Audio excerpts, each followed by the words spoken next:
See, I told you. I told you.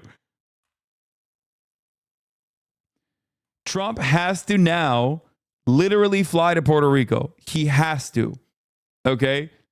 In order to fix this, he has to like either go to a majority Puerto Rican neighborhood and do one of these like, you know, fake glad handling like I love Puerto Rico, it's my favorite, or he has to just directly fucking fly. Oh, there you go. He has a rally tomorrow in a town with a large Puerto Rican population. He's doing an emergency press conference tomorrow morning before that, so he will probably try to change the news cycle. Yeah, he's going to say, Democrats have ruined Puerto Rico. I alone can fix it. Exactly. Puerto Rico is not a trash island. It's not an island full of trash. If Trump was operating with Kamala brain, he'd be like, Puerto Rico is a trash island. He would double down. He would go to a fucking Puerto Rican majority town and then like, and then when people ask me about the comments, he'd be like, it's fine. I'm speaking now. Get that Puerto Rican out of here. Get some dude with a Puerto Rican flag to be kicked out of a rally. Kamala brain shit.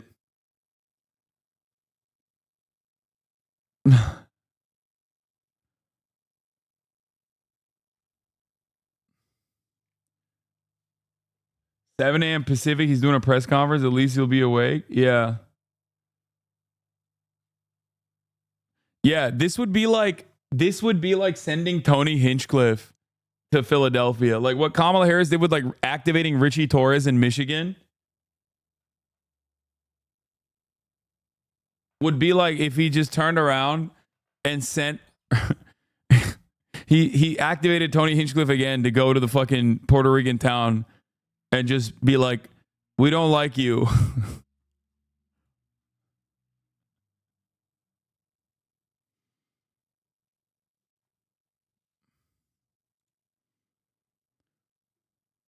Satmar, what the fuck?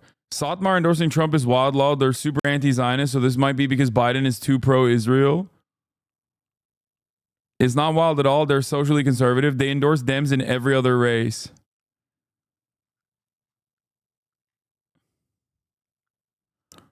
Satmar Anash, United Citizens of Curios Yol, Town of Palm Tree, proudly endorses candidates for the upcoming elections. Early voting is already underway. We urge everyone to make their voices heard.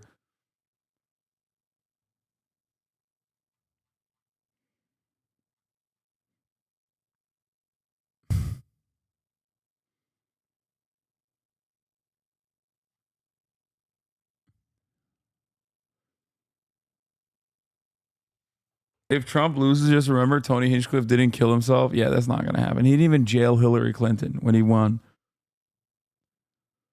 At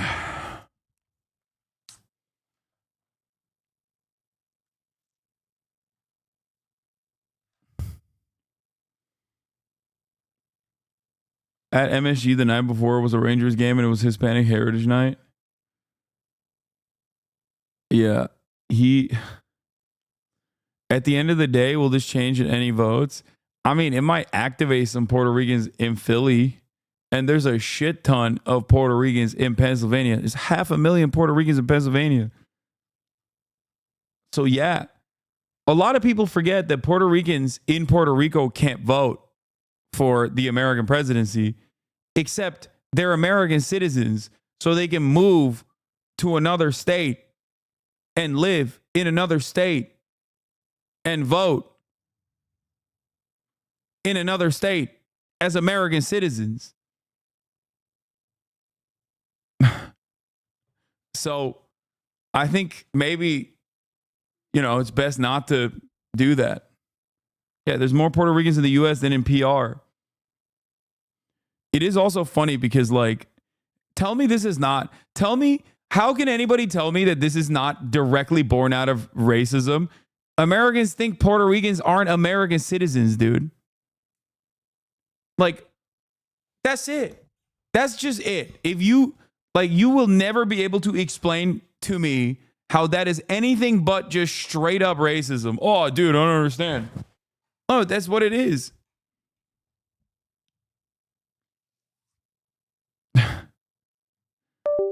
We have new polling out on swing state voters and swing voters in those states. Survey shows high shares of voters are now aware of John Kelly's comments about Trump admiring Hitler. Have you heard or not heard about Donald Trump's former chief of staff, General John Kelly, saying, certainly the former president is in the far right area. He's certainly an authoritarian, admires people who are dictators. All swing state voters by 57% have heard, 30% have not heard, 17% not sure. Anti-Trump messages. Groceries are too expensive. Donald Trump wants to impose a national sales tax through tariffs. I've said that. I said when Kamala Harris presented tariffs as a national sales tax, I told you that was a banger. See, I call balls and strikes. I am 100% honest. Okay? If you ask me like Kamala Harris's policies on fucking Gaza or if she's running a good campaign, I'll tell you it's broadly dog shit. But the first time I heard her package tariffs as a fucking broad consumer tax, I said that was a banger. Plus 10 persuasive.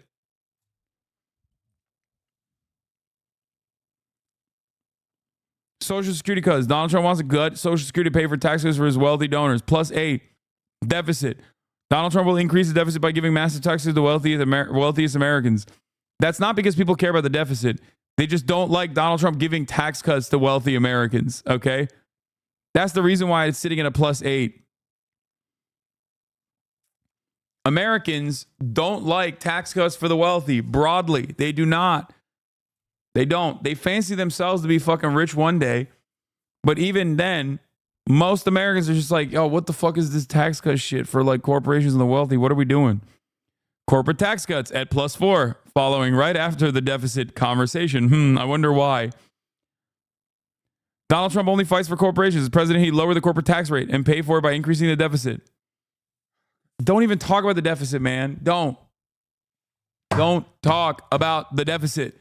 Just say Donald Trump wants to cut tax for the wealthy and corporations. He wants to deregulate businesses so that they can keep poisoning your fucking water. You don't have to bring up the deficit. I promise you don't have to do it. It would poll even better if you said Donald Trump is corrupt and wants his rich buddies to be able to pay nothing in taxes. Americans love the concept of fairness. Here, I'll message it better for you. Americans love the concept of fairness, okay? They want to believe that there is some level of fairness happening in the world.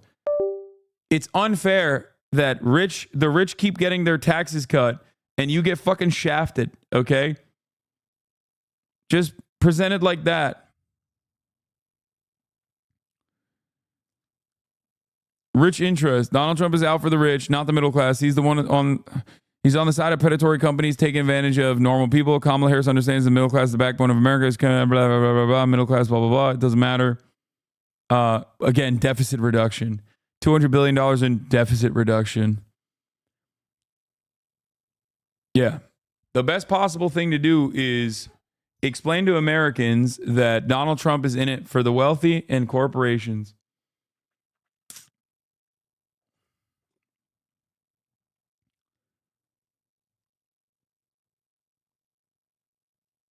Deficit shit is like, whatever. Even the Republicans don't do that anymore. I don't know why the fuck. I don't know why anybody else does this. All right, we still haven't done the... Vivek. I'll do this last bit with Vivek Ramaswamy from the MSG Fallout, and then we'll get to the ballots being burned alive, ballot boxes being burnt. Vivek, thank you for taking some time with us this afternoon. The Trump campaign press secretary, Carolyn Leavitt, on Fox earlier saying the joke doesn't reflect the views of President Trump or our campaign, specifically talking about the Puerto Rico joke. But also she said the crowd, they didn't mind. You were there. Did you mind? Look, the fact of the matter is I wasn't in the room when that joke was made, but I got to say, we got to take a step back and look at the double standards here, Brianna. Let's be really honest. George Lopez made a joke at Kamala Harris's rally over the weekend about all Mexicans being thieves. Are we attributing that comment to Kamala Harris or querying all of her proxies who are at that rally? No, we're not. So I think we need to all get off our high horses and acknowledge that a bad joke was told. It was bad because it wasn't very funny. The audience, one of them. But the media manufacturing of outrage out of this is really just a double standard when you look at the exact kind of jokes being told at the Kamala Harris rally over the weekend. And the fact is, if George you've Lopez seen had a said that at the comedy Donald show Trump rally, if I before. may finish, You've seen if I a may comedy finish, show before? if I may finish, just to finish making the point, if the George Lopez joke had been told at the Donald Trump rally, you and I both know we'd be talking about that. But because it was at a Kamala Harris rally, we're not saying a word about it. And I think that that's just hypocritical. I think that if your comedian were Mexican American, it might be different. I mean, you're familiar with, I'm assuming you've been to a comedy show. You're familiar with these things. If someone is of South Asian descent or they're Mexican American and they tell a joke about the group from which they come from, things can land a little differently. And we heard these jokes. There is a group, certainly, that the comedian belongs to, and he didn't really joke about them that much. So I think that's something to note as well. The funny and most remarkable part about this is the audience didn't love the joke. They actually booed, and it says a lot about the audience's response to a bad joke. On the other hand, this is a comedian who roasted Tom Brady famously as well, so everybody knew he was a comedian. Let's also take a step back and ask what else was going on during this same rally, or focus. Yeah, the audience didn't like it. No, the audience is woke. What happened? Why are they not defending bad jokes now at the Nazi rally? I don't understand. Talking to Trump supporters about Israel Palestine. Daddy Trump, Daddy Trump, Daddy Trump, Daddy Trump, Daddy Trump, Daddy Trump, Daddy Trump. I am a gay Democrat and I'm voting for Trump. We're here today to support Trump. I love Trump. Absolutely, yeah, since 2016. You walk down these streets with a Trump hat, people will say the most horrific things to you, including calling you a fascist. I'm trying to prevent World War III. Yeah, I don't understand why they do that. I just love so many of his fascist policies, but I can't just like openly support him. By the way, I need you to... Okay, well, I can't be here. I have a bunch of stuff. We'll talk later. Dude. By the way, this is precisely the reason why I say there are no more fucking silent majority shit, okay? What you see is what you get, folks. What you see is what you get, okay? What you see is what you get, folks. There are no more. Okay, Austin, stop yelling. The mic is picking you up. What you see is what you get, okay? People are no longer like, oh, I'm so scared of being a fucking Trump supporter in public or anything like that. They're not. They love it. They wear it proudly on their fucking chest. They never shut the fuck up. And I think my vote will do that. Donald Trump is back in New York. He's speaking today in front of 19,000 people at Madison Square Garden. Now, just over a week from now, he could be elected president once again. And naturally, we're here to talk to his supporters, diehard Trump fans, about why they want him back in the Oval Office and what they think he can do to change the outcome of the war in Gaza and in Lebanon. USA! USA! We love Trump! We love Trump! We love Trump! Fight, fight, fight! Fight, fight, fight! We love Trump! We need Trump! World need Trump! We're here at the entrance of Madison Square Garden. This is where they blocked off the roads, and lots of Trump supporters, lots of red caps, lots of Make America Great Again. And let's go talk to some of these people. Let's see what they have to say. So as a Democrat, why have you decided to vote for Trump? Because those people are crazy. That's simple. That's your soundbite. That's it. Nothing else needs to be said. That's it. They've gone crazy. How do you feel about Trump in terms of foreign policy? Oh, he's good. He's good. Yeah. He's good, yeah. Donnie's got it going on, baby. Donnie's got it going on. They all know, boy. If Donnie comes back, they all got to start behaving. Who needs to stop behaving? All of them. All 191 of them need to start behaving when Donnie comes back. A collection of all the uncles and aunts not allowed at Christmas, and all the shitty bad kids too. Like all the worst children. Like, I often wonder what that's like. Like, I'm so fortunate to not have like, I mean, I have my political disagreements with my immediate family members, but like nothing so broad, you know what I mean? Yeah, but all the fucking failed children too. They're just like, I love Donald Trump. He's gonna fucking fix the economy. It's like, what? How? How's he gonna fix the economy? Explain to me right now how he's gonna fix the goddamn economy. No, the things were so much cheaper when Trump was president. You were 12. What are you basing this off Hello? of? Hello? Fucking There we go. Haribo jelly beans? Like, what the fuck are you talking about? What do you mean? Go ahead. Explain to me. You were 12 years old. Tell me what the Trump administration's impact was. Like, you don't understand. I was lasered in on the consumer price index as a 12-year-old, okay? This is what I was looking at every quarter. I was waiting for the Fed report, okay? Hello. It's quite strange to actually. Yeah, V-Bucks were cheaper, dude. Just hooked up again. How do you feel about the war in Gaza? Took me right so long to figure this out, but This is the Magador code. Our movement is, we're mad. This is the best part about the election. Nothing else, dude. This is the best part. Brisket is back at Chipotle. Okay. It's just like hogs. Hog watch, baby. I Unrestricted hog watch. Also dude. watching wrestling, but like I Matadors said, supporting this the is just Magador himself. The This Magador, is make just America. The Magador is clever. Magador, like that. And You cannot build a see how cohesive, this coherent goes. national plan public tomorrow national movement around the start most streaming insane around. people you have ever seen. I'm sorry. Not even in a country like America. 7:30? Maybe like in 8 the o'clock, next 20 maybe? years when we are full Probably tilt in more like decline. 10. But like because even pretty right awake now, already as still it stands, tonight, so. you cannot have the We'll see. sweatiest, grossest You know what, I might motherfuckers just build say a script and coherent stay up all national night, campaign. but who knows? You cannot build a national campaign off of people who are no longer invited to Thanksgiving. Keep Okay, enjoying you can't do Hassan. it. I'm And gonna it's shut not up my because they're microphone so conservative. you're not listening Okay, to the do not commercials. misunderstand me. But I These will are be the right fucking back. people with their conservative family members being like, yeah, okay, just don't. You know, Uncle Hank, you gotta fucking not show up this year. I'm sorry. Okay? I am telling you right now, we're not there yet. I don't think we're there yet. And I think that's part of the reason why, like on the vibes front, this is why I low-key think, despite running a dog shit fucking campaign, Kamala Harris still has a decent shot at winning. Okay? I think, and I was talking to Austin about this, he can confirm this.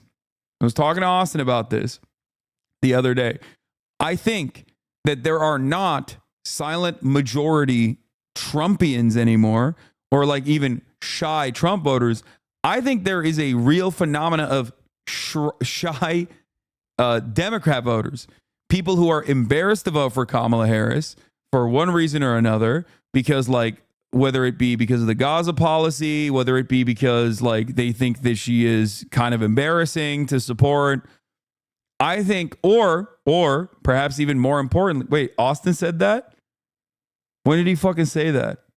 This motherfucker, did he steal my fucking take that I had in private with him and then repeated it? When did he say that? Did he say that this morning?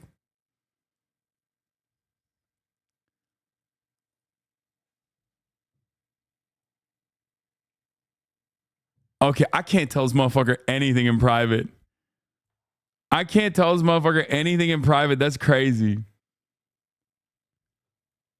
That's crazy. Okay, well, anyway, you said that today live? I've told him before as well. Anyway, listen. Like I was saying, I think that the real phenomenon that you are going to see, this is vibes based for the most part, is the actual shy Kamala Harris voter. This, you might say, is copium, but I do think that, especially in the suburbs, due to an unrestricted amount of political violence that comes your way if you openly back the Democrats in a red state or in a red area or in an area that you perceive as a red area, specifically in swing states and swing districts, I think there are a shit ton of people who want to vote for Kamala Harris. Like, they don't really like her that much. They're not, like, they don't have the permission to be like, nah, that's my fucking candidate. Fuck you. Okay? Because it's Kamala Harris. Why the fuck would you do that? But I genuinely think, especially because Republicans have gotten so fucking unhinged, that there are people who just don't want to put a fucking sign up on their front yard because they don't want to get a fucking brick through their window. Okay? They don't want to get a brick through their window from the unhinged Trump supporter that's going to be like, why the fuck you put that? You want to transgender my daughter? I'll fucking kill you. Like, they don't want to even have that. They don't want to have that. They don't have a weird conversation with a neighbor. Okay? Because these guys are so fucking smelly and so fucking insane and so entitled due to no deterrence whatsoever, okay? Due to just letting them run amok in this goddamn country, that I think that there are a lot of, especially older voters, especially in the suburbs, especially in purple districts, people that just like don't want to openly run around telling everybody that they're voting for Kamala Harris, but they probably are. One other aspect of this is, and I don't know how successful this will be, we'll find out about it. I was telling Austin, like, you'll see, if I'm correct, you'll see the New York Times write an article about like the silent majority actually was for Kamala Harris. Like, the real silent majority in America, how purple districts swung for Kamala Harris with these quiet voters. Okay, that's the title. I'm giving you the fucking headline. I'm giving you the title. If Kamala Harris wins, this is the reason. Okay, they're going to say the shy Kamala Harris voter was real. Okay, now what they're going to say, what they're going to say is like, due to, once again, an insane amount of like violence and annoying conversations at least, and direct violence at worst, a lot of people did not want to openly fuck, and also because they were embarrassed because Kamala Harris is not a great and not a strong candidate, that a lot of people did not want to openly communicate their desire for Kamala Harris. And that also on top of that, the campaign has been trying to run initiatives, even in red districts, for women specifically, being like, hey, if you want to vote in secrecy from your husband, like, here are the methods as to how you can do that. Like, the hidden spouse vote basically is the highest level of like conspiracy in this argument that I have. What's the line between cope and delusion? I mean, cope is delusion, for sure.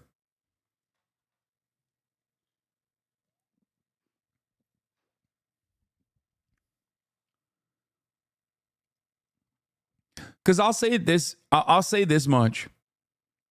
8 days out from the election, I'm not just a leftist. I am the largest left Democrat content creator, independent content creator in North America. And as that person, I should be the number one enemy of all Democrats right now. And even I am not only not getting that many attacks, people are still saying like, oh, you're in the tank for Trump, blah, blah, blah. They are, of course they are. But the amount of anger and resentment that I at least personally tracked originally in 2016 and even in 2020, in both instances where I literally openly was in the tank for both Hillary Clinton and then for Joe Biden, in a way that I'm not for Kamala Harris. And yet the criticisms that I have gotten are so softer, so much more limited from the ride or die Democrats. And I think that is precisely because they too recognize that it's kind of lame. Like, they understand how dangerous Trump is, as do I, but they're not willing to go out to bat and openly be like, I love Kamala Harris and you're a fucking piece of shit because you don't love Kamala Harris sufficiently enough. And I think it's because a lot of people are inevitably going to go out and be like, quietly, without loudly and proudly proclaiming their support for Kamala Harris. I think that a lot of people are going to go out and vote for her at the end of the day because they do not want Donald Trump to be president. That's the way I foresee it. Because if Do you see what I'm saying? Like, if people were more openly pro Kamala Harris right now, if the campaign itself had any sort of fucking legs to stand on, okay? If the campaign itself had like at least some tangible policies that you could fucking point to and be like, this is what you don't want, fuck you, you're a fucking idiot. Because like in 2020, people will be like, you're not sufficiently pro Joe Biden. You just want undocumented migrants to be killed. They can't say that anymore. They can't say that anymore.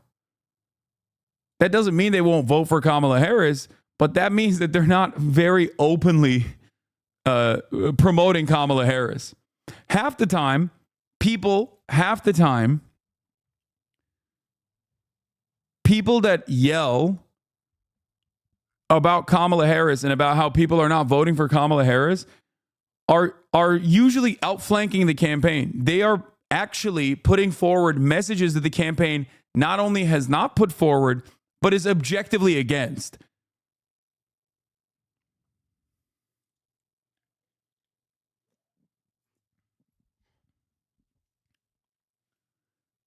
Actual policies, housing agenda, Medicare agenda, price controls.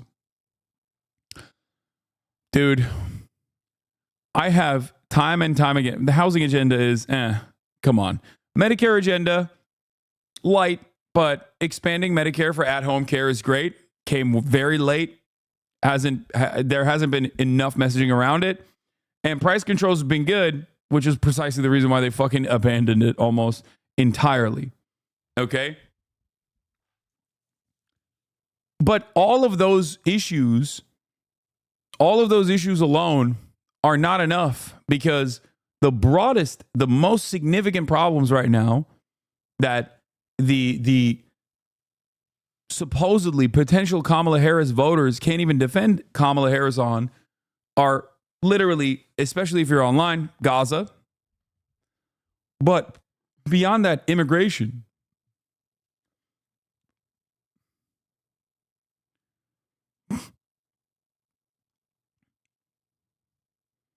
Anyone that comes out and is like, oh, you just want fucking immigrants to be slaughtered, or if you want, you want trans people to be murdered, dog, what the fuck?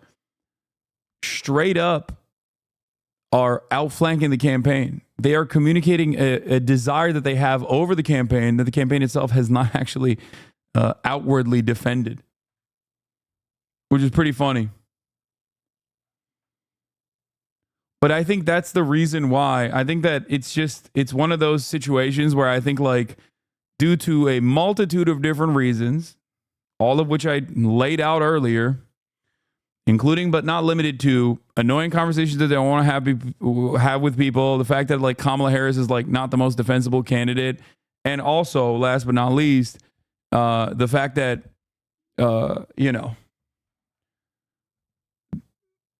people don't want to fucking get fucking absolutely destroyed with political violence, like physical harm to themselves. I think that there's a lot of shy Kamala voters out there. But we'll see. We shall see. You're a liar. Sarah Palin, you're a liar? What is this fucking debate? You lied. I'm a liar. Yes, and you said, no, Biden didn't do that. Yes, he did on day one. Do you know he handed out more licenses to Trump? Do you know that? I'm making the point that you denied. My point is true. Destiny said energy's higher, and you said no. So if anyone lied, you did. Listen. People can DVR it. They can rewind it and see you saying a false statement to Destiny. Is energy production higher? Is energy production higher today? You don't think that Biden is energy production higher under Biden than Trump? And you just is energy production higher, Sarah Palin? That it's a very simple question. I know facts are not your strong point. Is energy production higher today under Biden than under Trump? It's a simple yes or no question. You're an obnoxious. See, facts hurt, don't you? Facts don't care about your feelings. Are Americans wrong when they have this feeling? Well, the feelings I'm oftentimes obnoxious are because I asked if energy production's higher today than under Trump. That makes me obnoxious because I'm asking you why. Here's another example to your point. How is a cynical row? Yeah, this is funny. Ro Khanna, these cynical Harris Cheney billboards are all over Dearborn and Southeast Michigan. Residents in the area are getting mailers with the two linked. How is this cynical, bro? Harris decided to make a woman who supported every war in her lifetime and supported torturing people a campaign surrogate. Trump did not mind control Harris into doing this. By the way, a simple test of whether an endorsement is working in your favor is whether the other campaign keeps highlighting it. A very simple test, actually. Kamala Harris's campaign has done everything it can to basically lose this election. They still might win, okay? They still might win. But Kamala Harris is doing everything she can to lose the fucking election. And the Democratic Party is going to learn the worst lessons possible from this. They're going to use this to be like, see, we went to the middle and we won because we were moderate. No one will remember that there was no reason to do that, and that the most significant poll bump that you got was when you didn't do that, okay? When you did the exact opposite.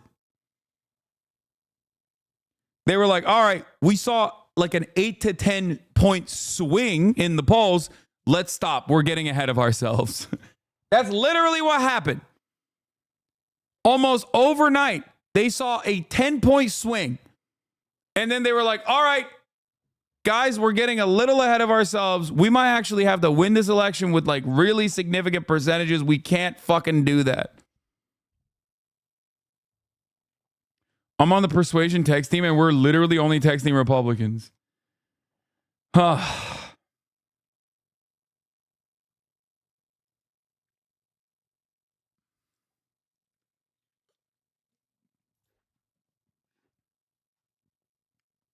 They could have stuck with, that's weird. They're being weird. We want to help Americans.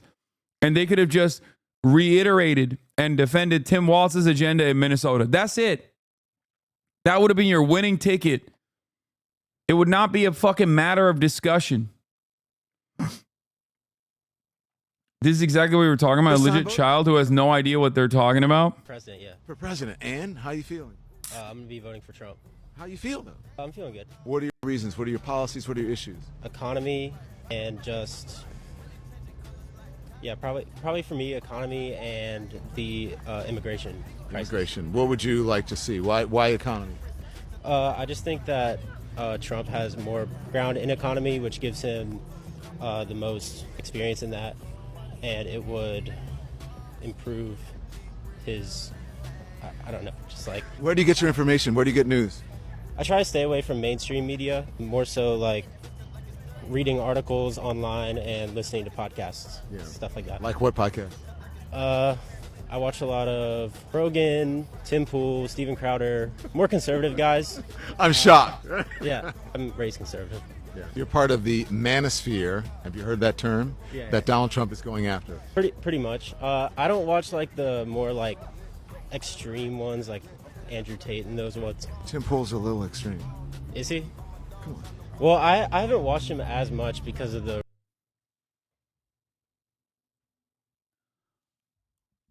I could turn that motherfucker one... Dude, I'm telling you, dude, 5 minutes. 5 minutes, this dude's entire worldview will change. I promise. Recent stuff that I've seen, he's been like kind of clickbaiting a lot, and I think the numbers are showing that Gen Z is more open to voting for Trump than before. And it could be because of him appearing on podcasts and things like that, but it could also be that Gen Z is just starting to get a little tired of how things are going right now.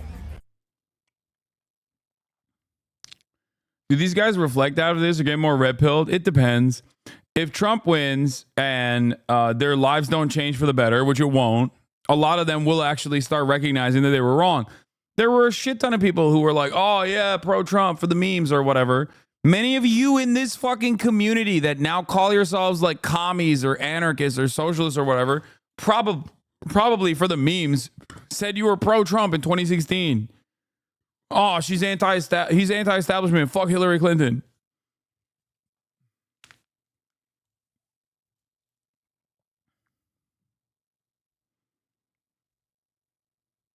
That's it.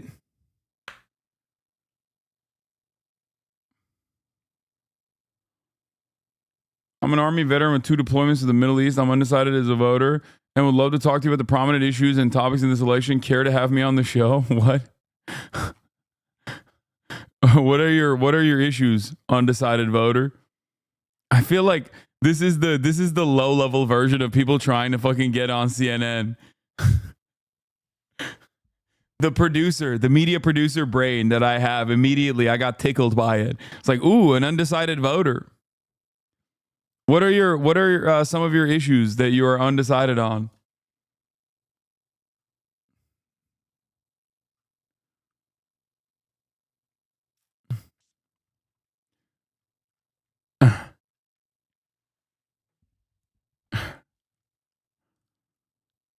He's undecided on a Camaro or a Mustang. No, I'm being genuine. What's happening in Israel is big for me. Wait, what do you mean?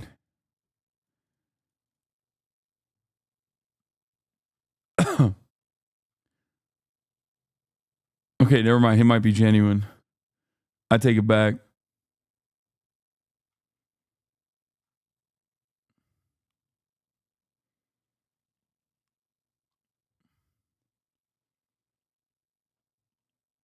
Yeah, he's undecided. He's like, I don't know if I should do Jill Stein or PSL.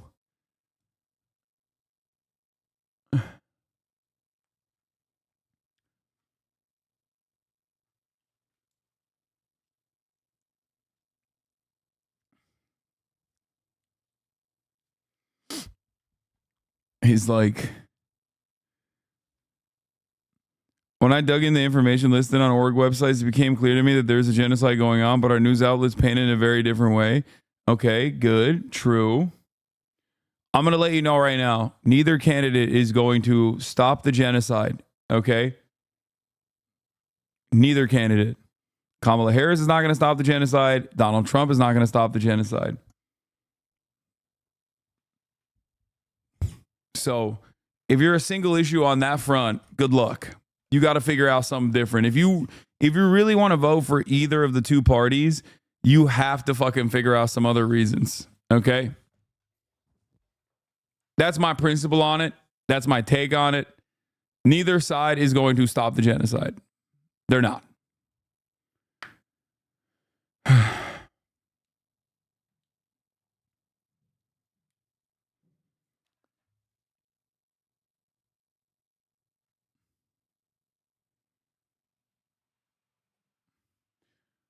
I know neither side are going to stop it, but I think it's naive to think it can't get worse with Trump. I mean, do I personally think that Trump is going to be worse? I do. And I have said this before. Trump set the stage for October 7th to happen to begin with. But that's not like, genocide is already maxed out. Okay. You've already hit like the maximum worst bad thing that you can do. So because of that reason, like, I don't think that's a successful way to try to convert someone to go and vote for Kamala Harris. Maybe some people that aren't really paying attention, but you're not going to be able to get like a lot of leeway in a community, especially like this one, that is super focused on everything that's going on. Like it's ridiculous. It's just like, it's the worst thing you can do. So the other party potentially doing something even worse than that, the worst thing you can do is just not, you know.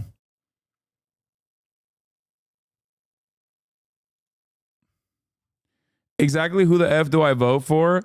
You have to, considering that genocide is off the table and that both parties are advancing it, you just have to look at a bunch of different things that you care about. That's such a defeatist attitude. Wait, why? That's not a defeatist attitude. The fuck do you mean? I don't think it's a defeatist attitude. It's the reality of the matter.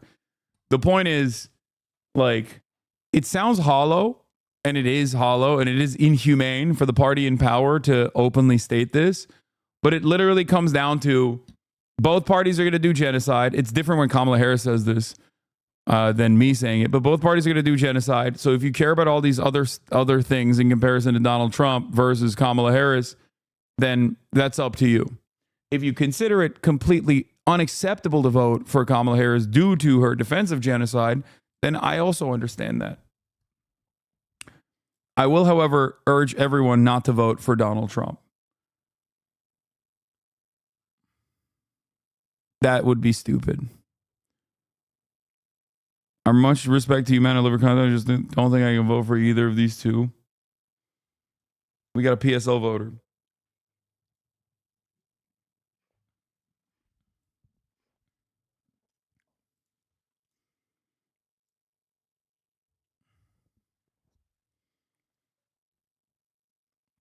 Have you seen Arab Americans are 43, 41 for Harris? Yes. Not only have I seen that, but I've also seen a bunch of fucking idiots in the news being like, it's because they're conservative. It's like, dude, Arab Americans have historically voted for the Democratic Party post 9/11. Okay. That is so fucking insane. I wonder if there's a reason why they're swinging the other direction. And it's amazing. What would you like Trump to do if he gets elected? First day in office. Change New York. Change New York? Yeah. How so? Make it better. Close the Make border. it greater. No, seriously. It's terrible. Close the border, clean the water. Close the border with Canada or? Clean the water? Clean the water? The fuck do you mean? Clean the water. Right now, there's a war in Ukraine, there's a war in Gaza. Yeah. How do you want Trump to handle that? Peacefully, diplomatically, peace through strength. I believe Trump's the best candidate for peace in the Middle East. He's proven that. Do you agree with how much weaponry is being sent by America to Israel to help with this war? I have no comment on that. The reality is, though, when you're dealing with, Islamic fanatics, which is what we're dealing with in Gaza, or any kind of... My sugar cookie from yesterday. I brought it back to give it the D machine and he left it here. So now I'm eating it.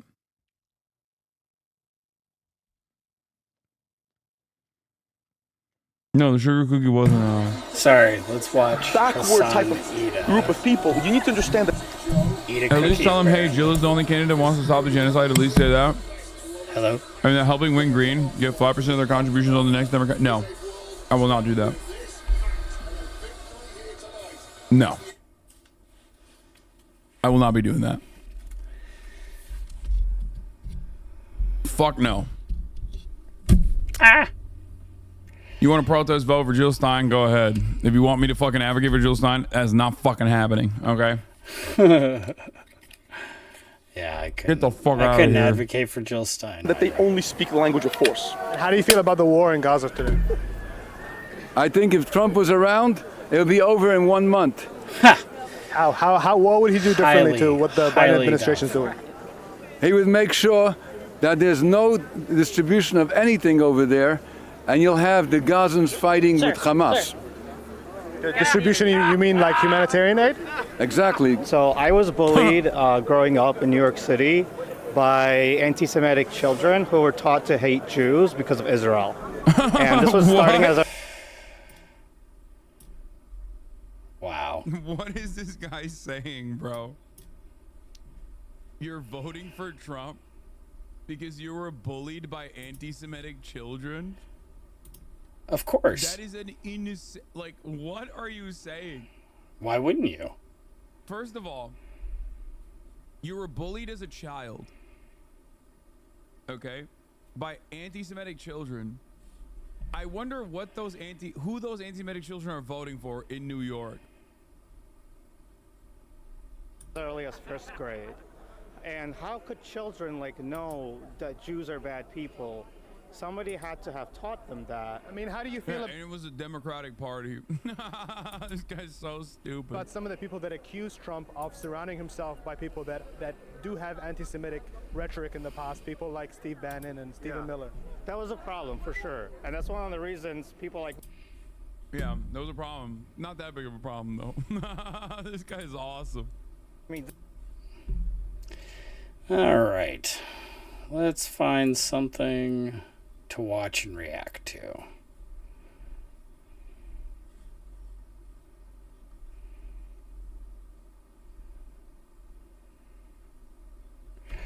I know what I want to react to.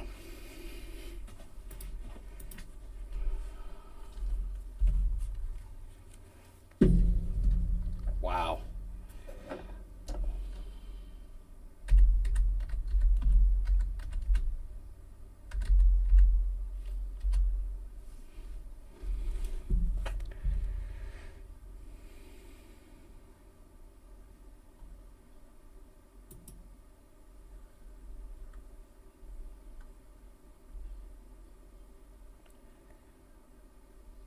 Okay.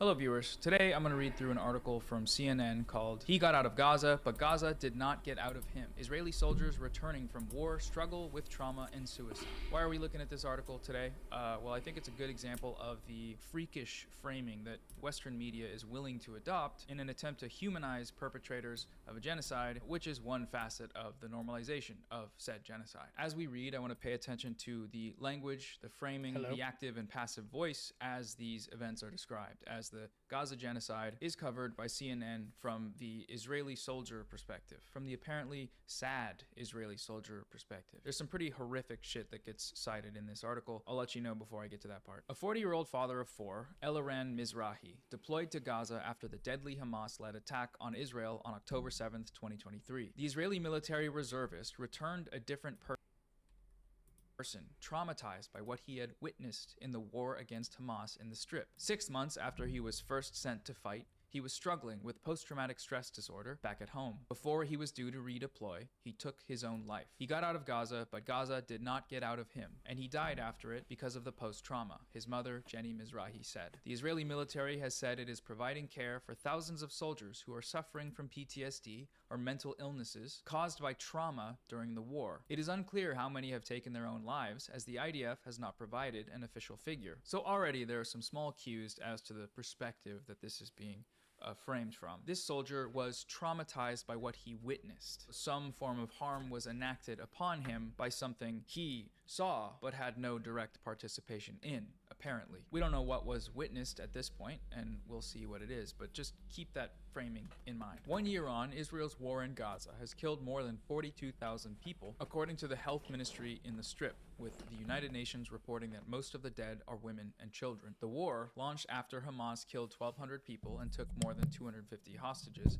is already Israel's longest since the Jewish state was established. And as it now expands to Lebanon, some soldiers say they dread being drafted into yet another conflict. So notice, there's no mention of who is actually being killed, just that a lot of people are being killed in this one place, and some participants in that vague process are getting sad about it. It's also obviously being labeled a war in Western media. You will rarely find it being called anything other than that or conflict. But I, along with a bunch of Holocaust survivors and scholars and members of human rights organizations and academics and healthcare workers operating in Gaza, and really anyone that's been to Gaza, and the International Court of Justice, which determined that South Africa's case accusing Israel of genocide was plausible, issuing provisional measures in order to prevent this plausible genocide, which Israel has failed to adhere to in any meaningful sense. This group of people and organizations is willing to call this a genocide. And then on the other hand, you have the Israeli state and certain random divorced internet celebrities. Who's to say which side is correct? But regardless of how you feel, while I'm going to read the CNN article as it calls it a war, it is, from my perspective and others, a genocide. A lot of us are very scared of getting drafted again into a war in Lebanon, an IDF medic who served 4 months in Gaza told CNN. A lot of us don't trust the government right now. Israeli authorities, with rare exceptions, have closed off Gaza to foreign journalists unless under IDF escort, making it difficult to capture the full extent of Palestinian suffering or the experiences of soldiers there. Israeli soldiers who fought in the enclave told CNN they witnessed horrors the outside world can never truly comprehend. Their accounts offer a rare glimpse into the brutality of what critics have called Israeli Prime Minister Benjamin Netanyahu's forever war, and the intangible toll it takes on the soldiers who participate. So we're already off to a very odd start. Glimpses into the experiences of Israeli soldiers have been offered quite a bit.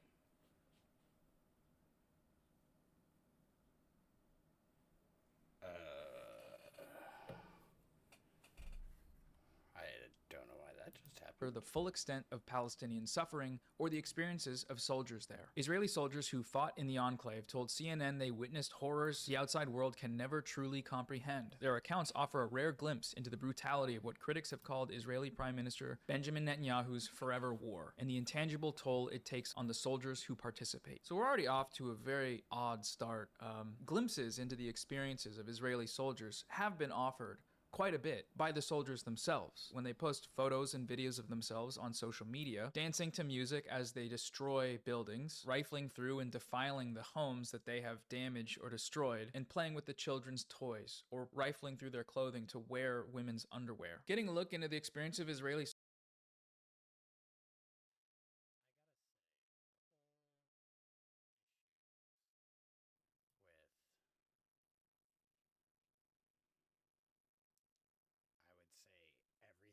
going on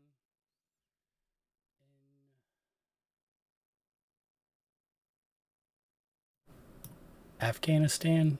I mean, in Gaza and Israel, it's a scary situation. I mean,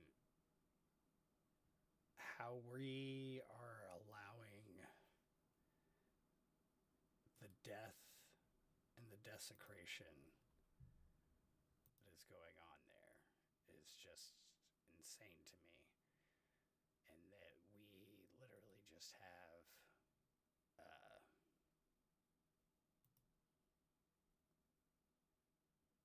we literally just have our tax dollars going to killing children. And it's not what I think we should be doing. And I mean, the stuff that Noah's talking about in this video is it's horrifying and disgusting. So I feel like my main number one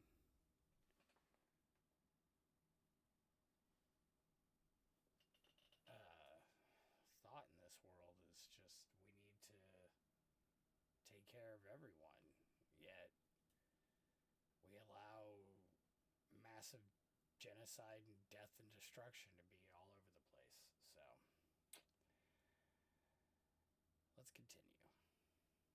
Soldiers is actually so not rare that there's a document of over 10,000 Israeli war crimes that have been committed on camera. And the reason we have these is because they post them on social media. Al Jazeera recently released an excellent documentary on this subject. I would recommend watching that, but even if this weren't the case, if nobody had phones there and they weren't posting this stuff, yes, it is difficult to get information from on the ground because Israel also keeps assassinating journalists, specifically targeting journalists and their entire families and killing all of them. In this genocide, we've seen the most journalists killed in a conflict in modern history, and we do have so much footage of these atrocities, both from the victims and from the perpetrators. So just imagine how much worse things are on the ground, given that Israel is so murderously restricting the people's ability to cover what's happening, to tell the truth about this. For many soldiers, the war in Gaza is a fight for Israel's survival and must be won by any means. Yeah, I mean, that kind of goes without saying, right? What they mean by any means is murdering a bunch of children, blowing up hospitals, destroying everything in sight. That's what that means. But the battle is also taking a mental toll that, due to stigma, is largely hidden from view. Interviews with Israeli soldiers, a medic, and the family of Mizrahi, the reservist who took his own life, provide a window into the psychological burden that the war is casting on Israeli society. Sorry, but just if you're aware of what's going on, this is just, do Nazi soldiers need better help? Could our genocide be more efficient if we just went for a morning walk every day to improve our mental health? Mizrahi deployed to Gaza on October 8th last year and was tasked with driving a D9 bulldozer, a 62-ton armored vehicle that can withstand bullets and explosives. He was a civilian for most of his life, working as a manager at an Israeli construction company. After witnessing the massacres committed by Hamas, he felt the need to fight, Jenny told CNN. The reservist spent 186 days in the enclave until he sustained injuries to his knee, followed by hearing damage in February when an RPG struck his vehicle. He was pulled out of Gaza for treatment and in April was diagnosed with PTSD, receiving weekly talk therapy. His treatment did not help. They didn't know how to treat the soldiers. Jenny, who lives in the Israeli Ma'ale Adumim settlement in the occupied West Bank, said, "Oh, that's great. So not only did they find a colonizing murderer's wife, they found a criminal colonizing murderer's wife, because that's illegal. Not that the state of Israel is legitimate by any means, but the West Bank settlements are, illegal under international law. These are the most extreme proponents of Palestinian genocide that you can find." When Mizrahi was on leave, he suffered from bouts of anger, sweating, insomnia, and social withdrawal, his family said. He told his family that only those who were in Gaza with him could understand what he was going through. He always says, "No one will understand what I saw," his sister told CNN. Jenny wondered if her son killed someone and couldn't handle it. Once again, this is littered with this passive observational voice. No one will understand what I saw. Okay, what would you do, though? You know, that's, I think, the important part, that IDF soldiers, every single one of them, top to bottom, is complicit in this genocide machine. It's just a matter of how you chose to contribute. Mizrahi drove the bulldozers, and what does that mean? Well, we'll see. Okay, so in this article, the very next thing you see is an image of the Shujaya neighborhood completely destroyed. Absolutely stunning, the contrast here. Some guys are really sad. Unrelated photo, this is what they did. This is the results of their actions. This child walking through the destroyed remains of his neighborhood, he's in the photo, but we didn't reach out to him for comment. It's just whiplash, dude. It's fucking insane. He saw a lot of people die. Maybe he even killed someone. But we don't teach our children to do things like this. So when he did this, something like this, maybe it was a shock for him. So when she says we don't teach our children to do things like this, if she's referring to killing Palestinians, then that's not exactly true. Later in this same article, they cite a statistic that a year after the October 7th attack, only 6% of Israelis think the war in Gaza should be stopped due to the great cost in human life. The vast majority of Israelis do not give a fuck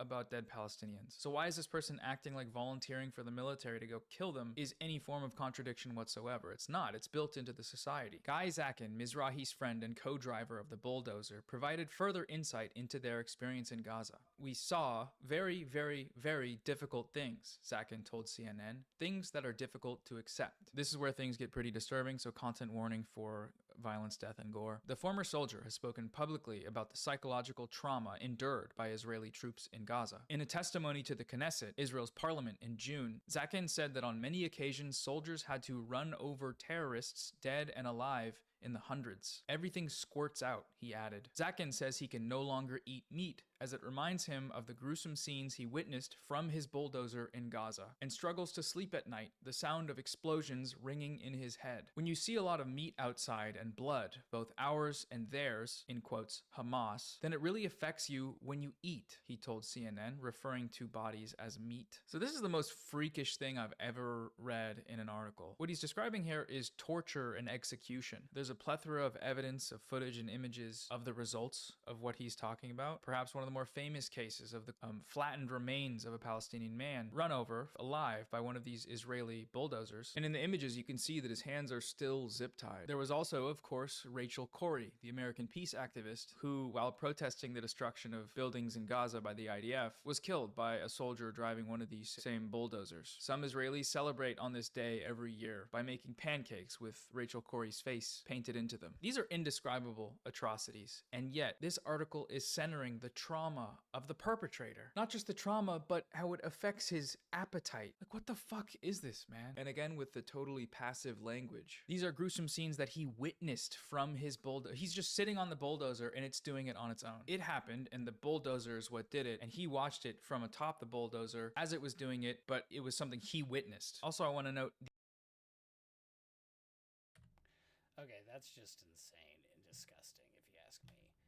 The fact that this dude literally ran over people with a bulldozer, and they're discussing it from the point of his view, that it messed him up? Like, excuse me, I would imagine that would mess up anybody. Especially if you're the one driving the bulldozer over the people. Yeah, it just seems pretty messed up to, you know, just act like he's the one that's suffering because he ran over people with a bulldozer. That doesn't make sense to me.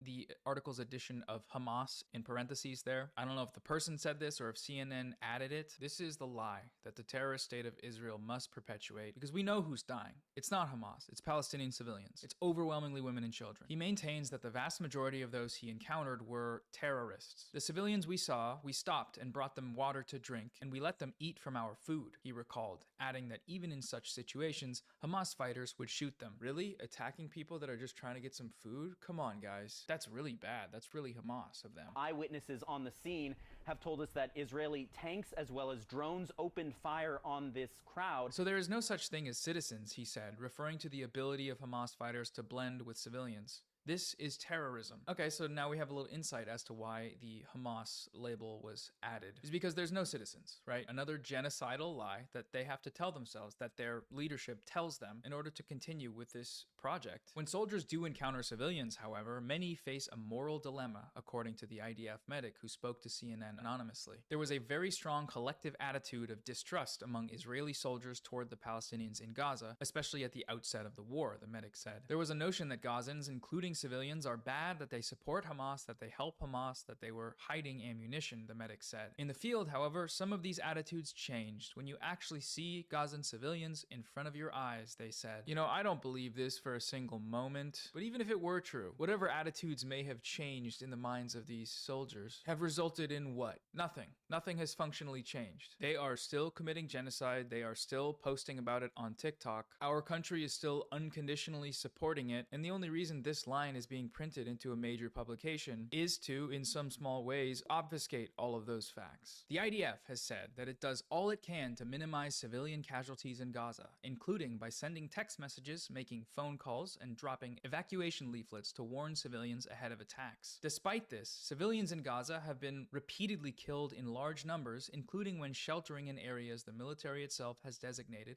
as safe zones. So look how these two things are presented, right? The IDF said this.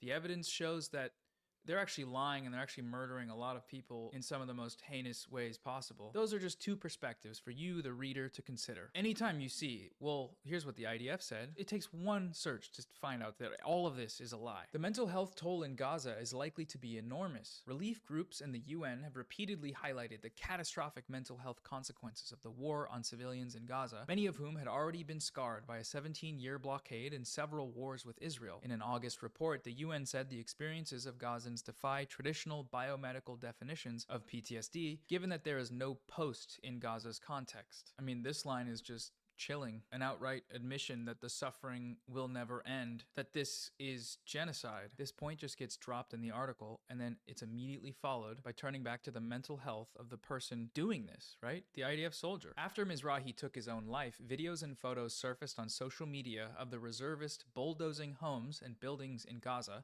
and posing in front of vandalized structures. Some of the images, which were purportedly posted on his now removed social media accounts, appeared in a documentary that he was interviewed for on Israel's Channel 13. His sister, Shur, says she saw a lot of comments on social media accusing Mizrahi of being a murderer, cursing at him, and replying with unpleasant emojis. It was hard, she said, adding that she tried her best to overlook it. I know he had a good heart.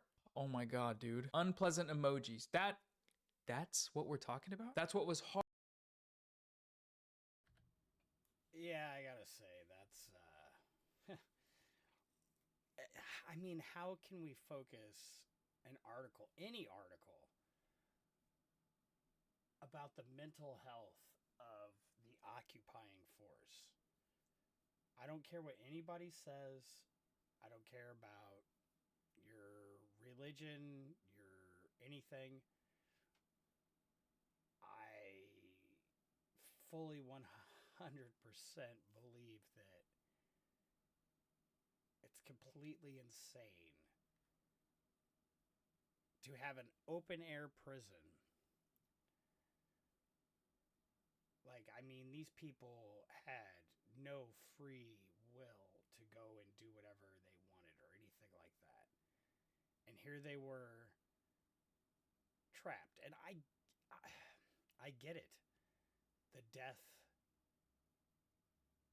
and the raid and the attack on October 7th that started the whole thing was atrocious.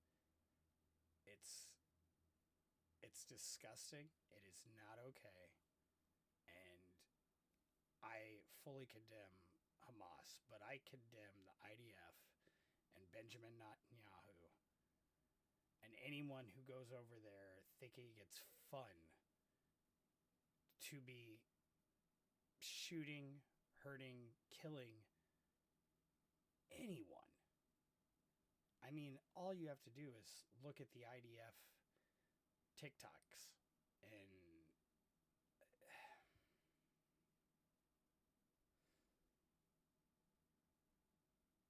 it's disgusting. hard to you. You know, when you say your brother had a good heart, you're wrong. He didn't, and neither do you. Because what the fuck are you talking about? He posted war crimes. They don't list the documentary by name, they don't link to it, but all it takes is one search, and yeah, this guy was a freak. He was posting the same shit that makes it into all these documentaries of war crimes.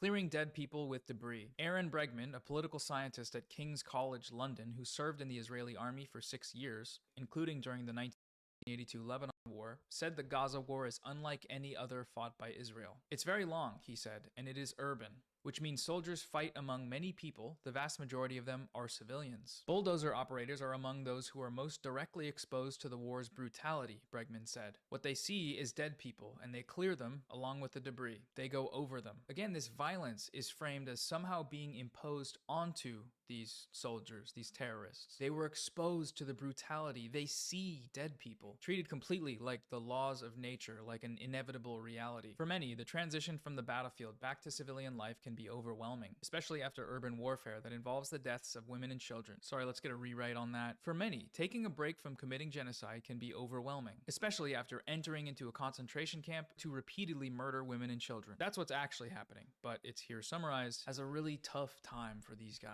How can you put your children to bed when, you saw children killed in Gaza? You saw it. You saw it. It just happened. I saw it. I don't know who did that. Despite Mizrahi's PTSD, his family said he agreed to return to Gaza when he was called up again. 2 days before he was meant to redeploy, he killed himself. In her home, Jenny has dedicated a room to memorialize her late son, with photos from his childhood and working in construction. Among the objects his mother has kept was the cap Mizrahi was wearing when he shot himself in the head, the bullet holes clearly visible. It then shows an image of Mizrahi as a child. This is obviously meant to invoke some sort of sympathy for this person, but all I see when I look at this picture is a reflection of one of the tens of thousands of children that this person grew up to participate in killing. The Israeli newspaper Haaretz reported that 10 soldiers took their own lives between October 7th and May 11th, according to military data obtained by the newspaper. Asked by CNN about the number of suicides in the IDF since the war, Uzi Becker, a psychologist and commander of the IDF's Combat Response Unit, said the medical corps is not allowed to provide a figure and the military sees the suicide rate as largely unchanged. The suicide rate in the army is more or less stable in the last 5 or 6 years, Becker said, noting that it has in fact been falling over the past 10 years. Even if the number of suicides is higher, he said, the ratio so far is quite the same from the previous year because we have more soldiers. It doesn't mean that there's a trend of more suicide, Becker told CNN. So I don't believe this for a moment because, well, they don't show the statistics and it is within the IDF's interest to maintain a facade of strength. And no, these soldiers are not strong. They are notoriously weak, actually, incompetent pussies who hide behind screens and murder children from afar with Xbox controllers. But if evidence did come out that they actually were killing themselves in droves, that would at least be a sign that some of them do have enough of a conscience to see that the actions they've taken in Gaza are deserving of punishment in some form. And on the inverse, if it is true, if the IDF soldier suicide rate hasn't changed, I feel like that's a grim sign. A sign that despite the total murderous rampage they've gone on since October 7th, their consciences have somehow adjusted to rationalize it. And that's a troubling thought. Becker, the IDF psychologist, said that one of the ways the military helps traumatized troops resume their lives is to try to normalize what they went through, partly by reminding them of the horrors committed on October 7th. This situation is not normal for human beings, Becker said, adding that when soldiers come back from the battlefield with PTSD symptoms, they ask, how do I get back home after what I saw? How do I get to engage with my kids after what I saw? We try to normalize it and to help them remember their values and why did they go there to Gaza. For the tens of thousands of Israelis who volunteered or were called up to fight, the war in Gaza was seen not only as an act of self-defense, but as an existential battle. That notion was touted by top Israeli political and military leaders, as well as Israel's international allies. Yeah, it was a good versus evil, remember? The children of light versus the children of darkness. They were all pretty clear about their intentions from the jump. So here we go again with these monsters having to tell themselves stories, having to remind themselves of the narrative that nothing could ever justify October 7th, but October 7th justifies everything. Anything you did, just remember what happened and all of it's washed away. You're absolved of your sins. Super important to note here that this is the power of spreading misinformation that demonizes not just Palestinians, but Hamas in general. The amount of misinformation that was spread about October 7th, you know, claims of 40 beheaded babies, claims of mass campaigns of sexual assault, all of which were proven false. We can, in this article, see one of the results of such propaganda, which is a direct motivation for them to continue the genocide. These guys are downing themselves, and the IDF's therapists are using debunked New York Times articles to revive them, to keep them going on their killing spree. Netanyahu has described Hamas as the new Nazis, and US President Joe Biden has said that the ancient hatred of Jews endorsed by the Nazis was brought back to life on October 7th. The external threats to their country unified many Israelis, putting on hold domestic political squabbling that had for months divided society. Meanwhile, the suffering of Palestinians has largely been absent from Israeli television screens, which are dominated by news about the hostages in Gaza. After the Hamas attacks, polls showed that most Israelis supported the war in Gaza and did not want their government to halt the fighting, even while negotiating to release the kidnapped hostages. On the one-year anniversary of the October 7th attack, a survey published by the Israel Democracy Institute found that only 6% of Israelis think the war in Gaza should be stopped due to the great cost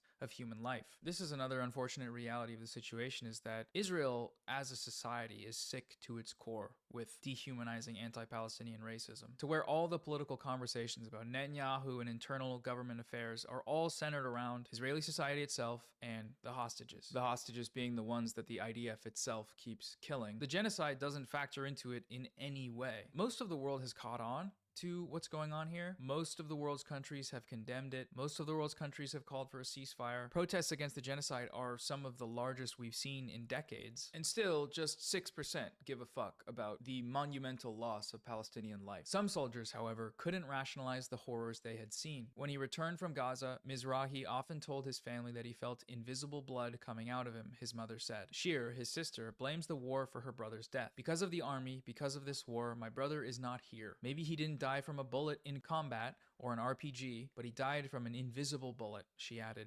referring to his psychological pain. This is the lengths to which supporters of this genocide will go to rationalize what happened. They will make ghost stories. Stories about Palestinian ghosts, bullets from an enemy that doesn't exist. The only reason I'm wasting my breath on this story is because of how heinous of an example it is of the willingness of Western media to frame perpetrators of a genocide as victims. The prominent voices in the West do not see Palestinians as human and do not take seriously the violence enacted upon them. The war criminals perpetrating their genocide are given infinitely more sympathy and coverage and airtime than any single Palestinian victim. It's repulsive. It makes me sick to my stomach. I hope it makes you feel the same, and I hope it makes you angry, because it is so profoundly unjust and evil, and I hope you can harness that anger into productive ways, like volunteering, donating, and protesting, because that's unfortunately all that we can really do. I've linked below a GoFundMe for someone I met on Instagram, someone that I would call a friend, Ahmed Matar, who's organizing a fundraiser for his brother Salah and his family, his wife Islam, and their 4 children, Sidra, Muhammad, Amir, and Tagreed. I'm just gonna go ahead and read the message that Salah wrote. The journey of our youngest, Tagreed, began amidst the chaos of November, during the peak of the assault on Gaza. It was a time of great fear and uncertainty. We found ourselves displaced for the second time, seeking refuge in a shelter where Tagreed came into this world. His birth brought both joy and worry, a tiny beacon of hope amidst the darkness of war. Once, the northern part of Gaza was our home, where the sea breeze carried the scent of olive trees and the laughter of our children echoed through the streets. But the violence of war shattered our peaceful existence, forcing us to flee not once, but 4 times. Each displacement brought new challenges, pushing us further into the unknown. Now, we reside in Rafah, a borderland caught between 2 worlds.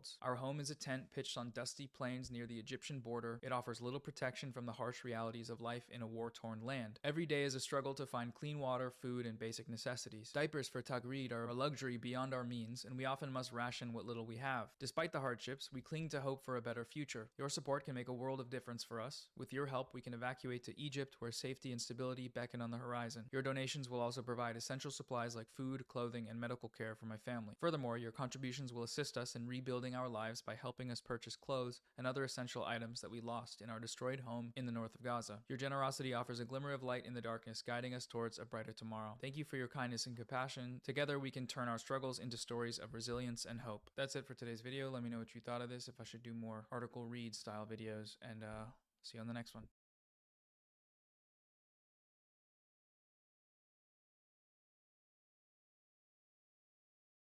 This so there was a rally. Do we know how many speakers in total there were there? I'm not sure, but I just will say as a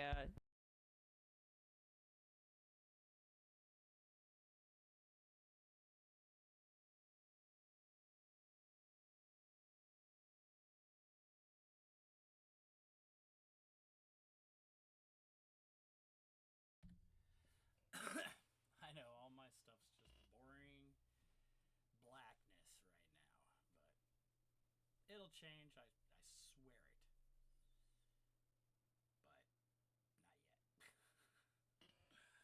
But not yet.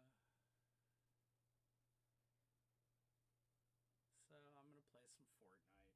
We'll see how that goes. Okay.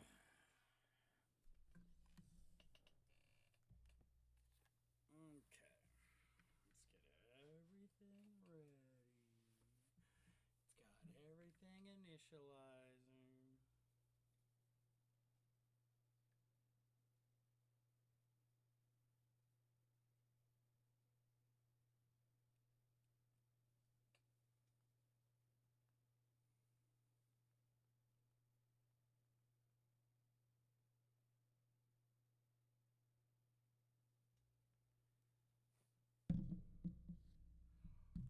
Boom.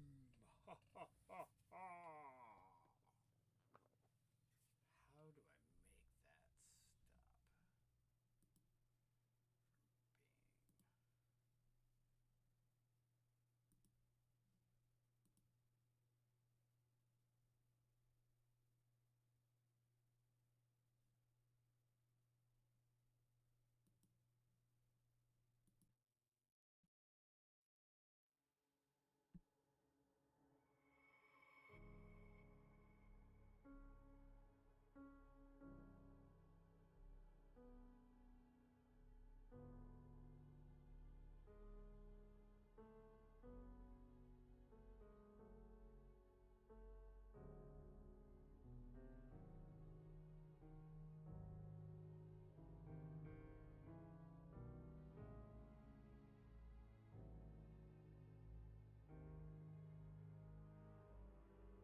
this again, shall we?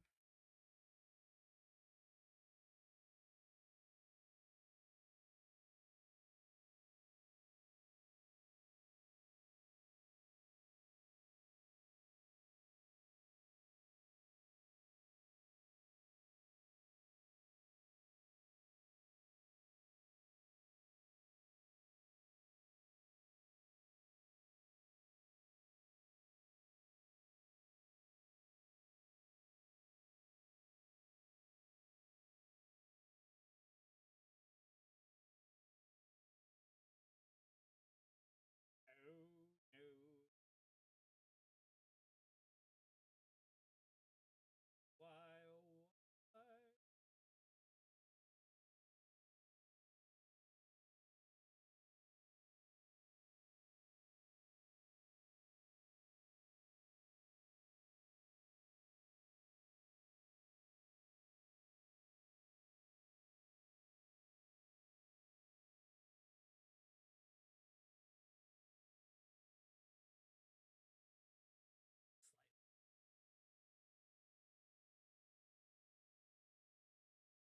Slightly. Not all yet. I have not lost my mind completely. I only slowly lose it once or twice a week. But hey, who cares? Let's try this again. It's better. Frame rate.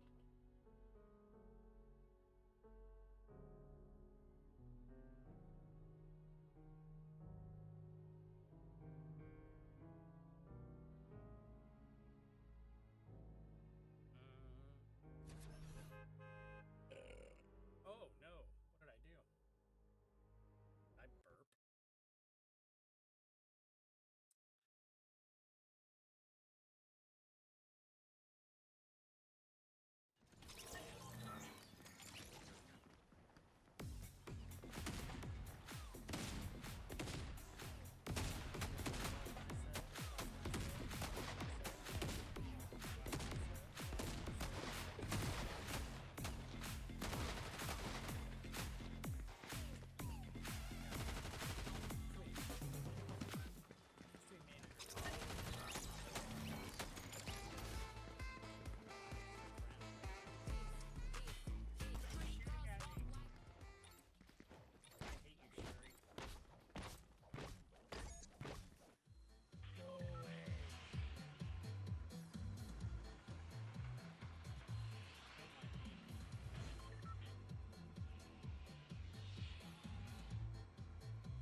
Why do they always come to me to die?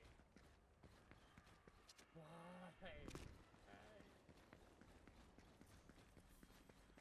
Hello.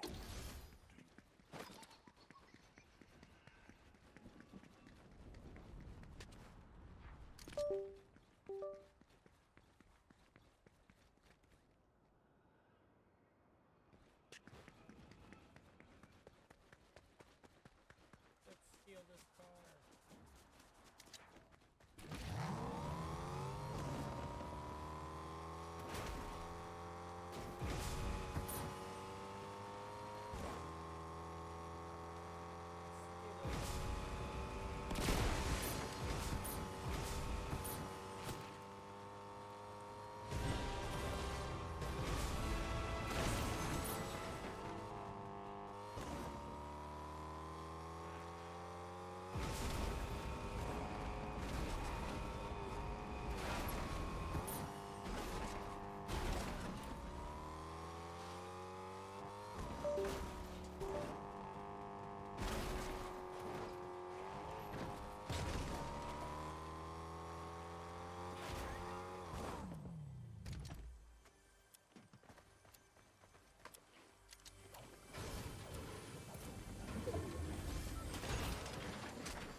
some random streamer on.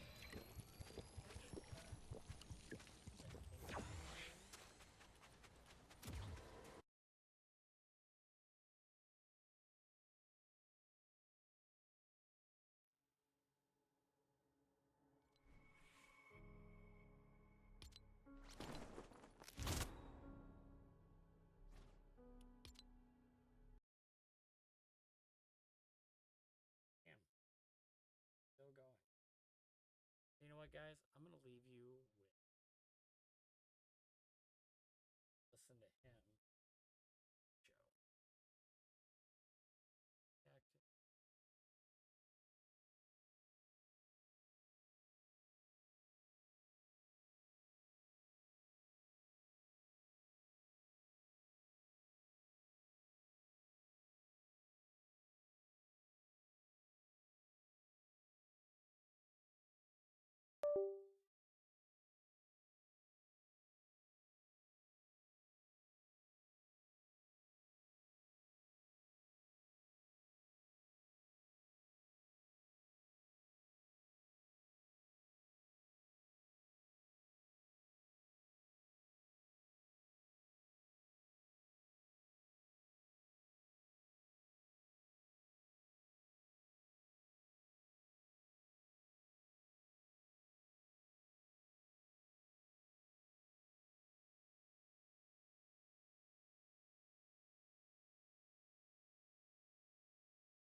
to That's where Trump opens up a lead. And then those who didn't vote in either, that's where Trump has his biggest advantage over Harris. That's Are the they low actually going to vote voter. this time around? Huge question mark. Although, another way to look at it, is 10 points enough? But that's a national poll. Yeah. 10 points on low propensity voters? Yes. Okay, but it's a national poll. It's hard to say. Yes, that's insane, Austin. I can't believe you just said, is 10 points enough in the largest group of, like, that is literally not just 10 points. It's 10 points in, like, I think the largest block out of the three. I don't know. The problem is, are they going to actually vote? That's the real question. Yeah. That's the real question. And also, are they in the 7 states? Because, like, that's what I'm you saying. can have everyone in Florida go out and vote. That's not going to change the dynamic. It's actually just going to do the funniest thing possible, which is give Trump the popular vote and then and then have Kamala eke out a marginal victory through the Electoral College. What's 7? What does this mean? What is this part of the poll? Interest in election. We ask folks, scale of 1 to 10, your interest in this election. Again, look at this. Those who rate it the highest, 9 or 10, races tied, 7 or 8, pretty high. Harris is ahead. Here's where Trump cleans up. Those who say 1 to 6. So again, Trump relying on a coalition that if they turn out could be powerful for him, Kristen, but that's a big if. Powerful indeed, and those persuadable voters in focus in these final. Holy shit. Trump has a 16-point lead in a 1 to 6 interest in the election. That's insane. That makes days sense. of the race to me. This is what I was telling you. Again, another thing that I don't know if you stole from me and fucking talked about, but it's like, I told Austin earlier this morning, if you ever hear him fucking say this, you know where the talking more came from. That, like, there are more pro-Trump people out there than there are pro-Kamala people out there. 100%. Hold on. Wait, before you say that, I literally said that to Mike earlier. I told him, I said, I'm going to kick you. No. I told him, I said, there are more people out there that want to vote for Trump than want to vote for Kamala Harris. The question is, in the election, are there going to be more people that are voting against Trump or more people voting for Trump? Those are the two categories that you're looking at. You're butchering the thing I told you. No, I'm not butchering. That's crazy. I'm not butchering. That's crazy. You literally just verbatim repeated to Mike the things that we had a conversation about. I don't think we talked. I'm so mad. I don't think we talked about that. I'm done. Steve Kornacki, great stuff as always. Thanks so much. Thanks for watching. Stay updated about breaking news and top stories on the NBC News app or follow us on social media. Video? Hell yeah. And the lineup was, first it was Mike Johnson, then it was Ooh, Vivek, Fox then it was News, Tulsi, yes. then it was RFK Jr., Hulk, Dr. Phil, Dana White, J.D. Vance, Elon Musk, Melania, and Donald Trump. What a lineup. Yeah, There were fucking people before losers. that. And Holy by the way, shit. Dr. What a No, I fucking won't. pathetic lineup.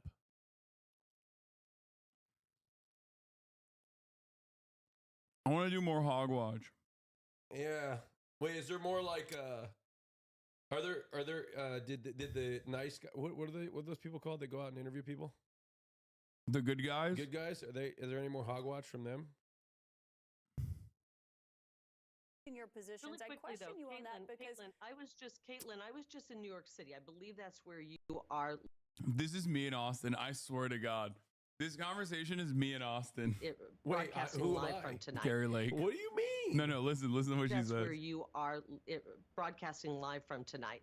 The streets aren't safe anymore. The subways aren't safe anymore. I care about. I take the border, and subway we're all gonna the make time. sure It is safe, but I want to get back to focusing on. Okay, look.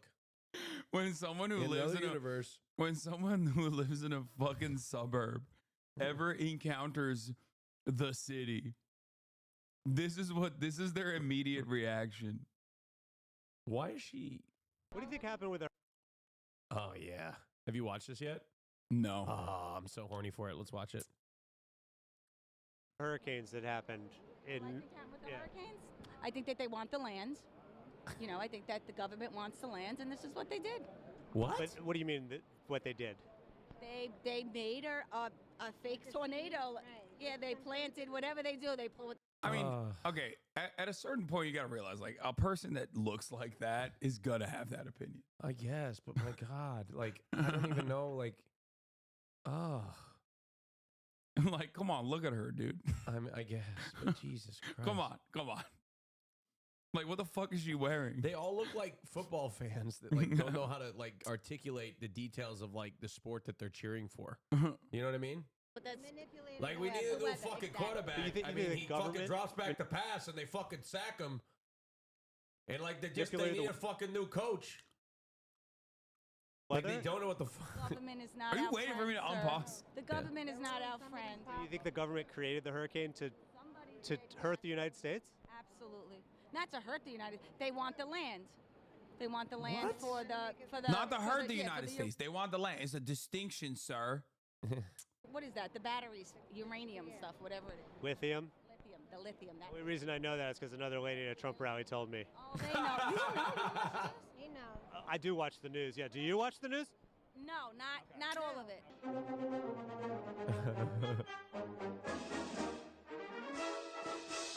We are here in Manhattan, outside Madison Square Garden. People have made the trip from Long Island, from Staten Island, even as far as New Jersey to be here.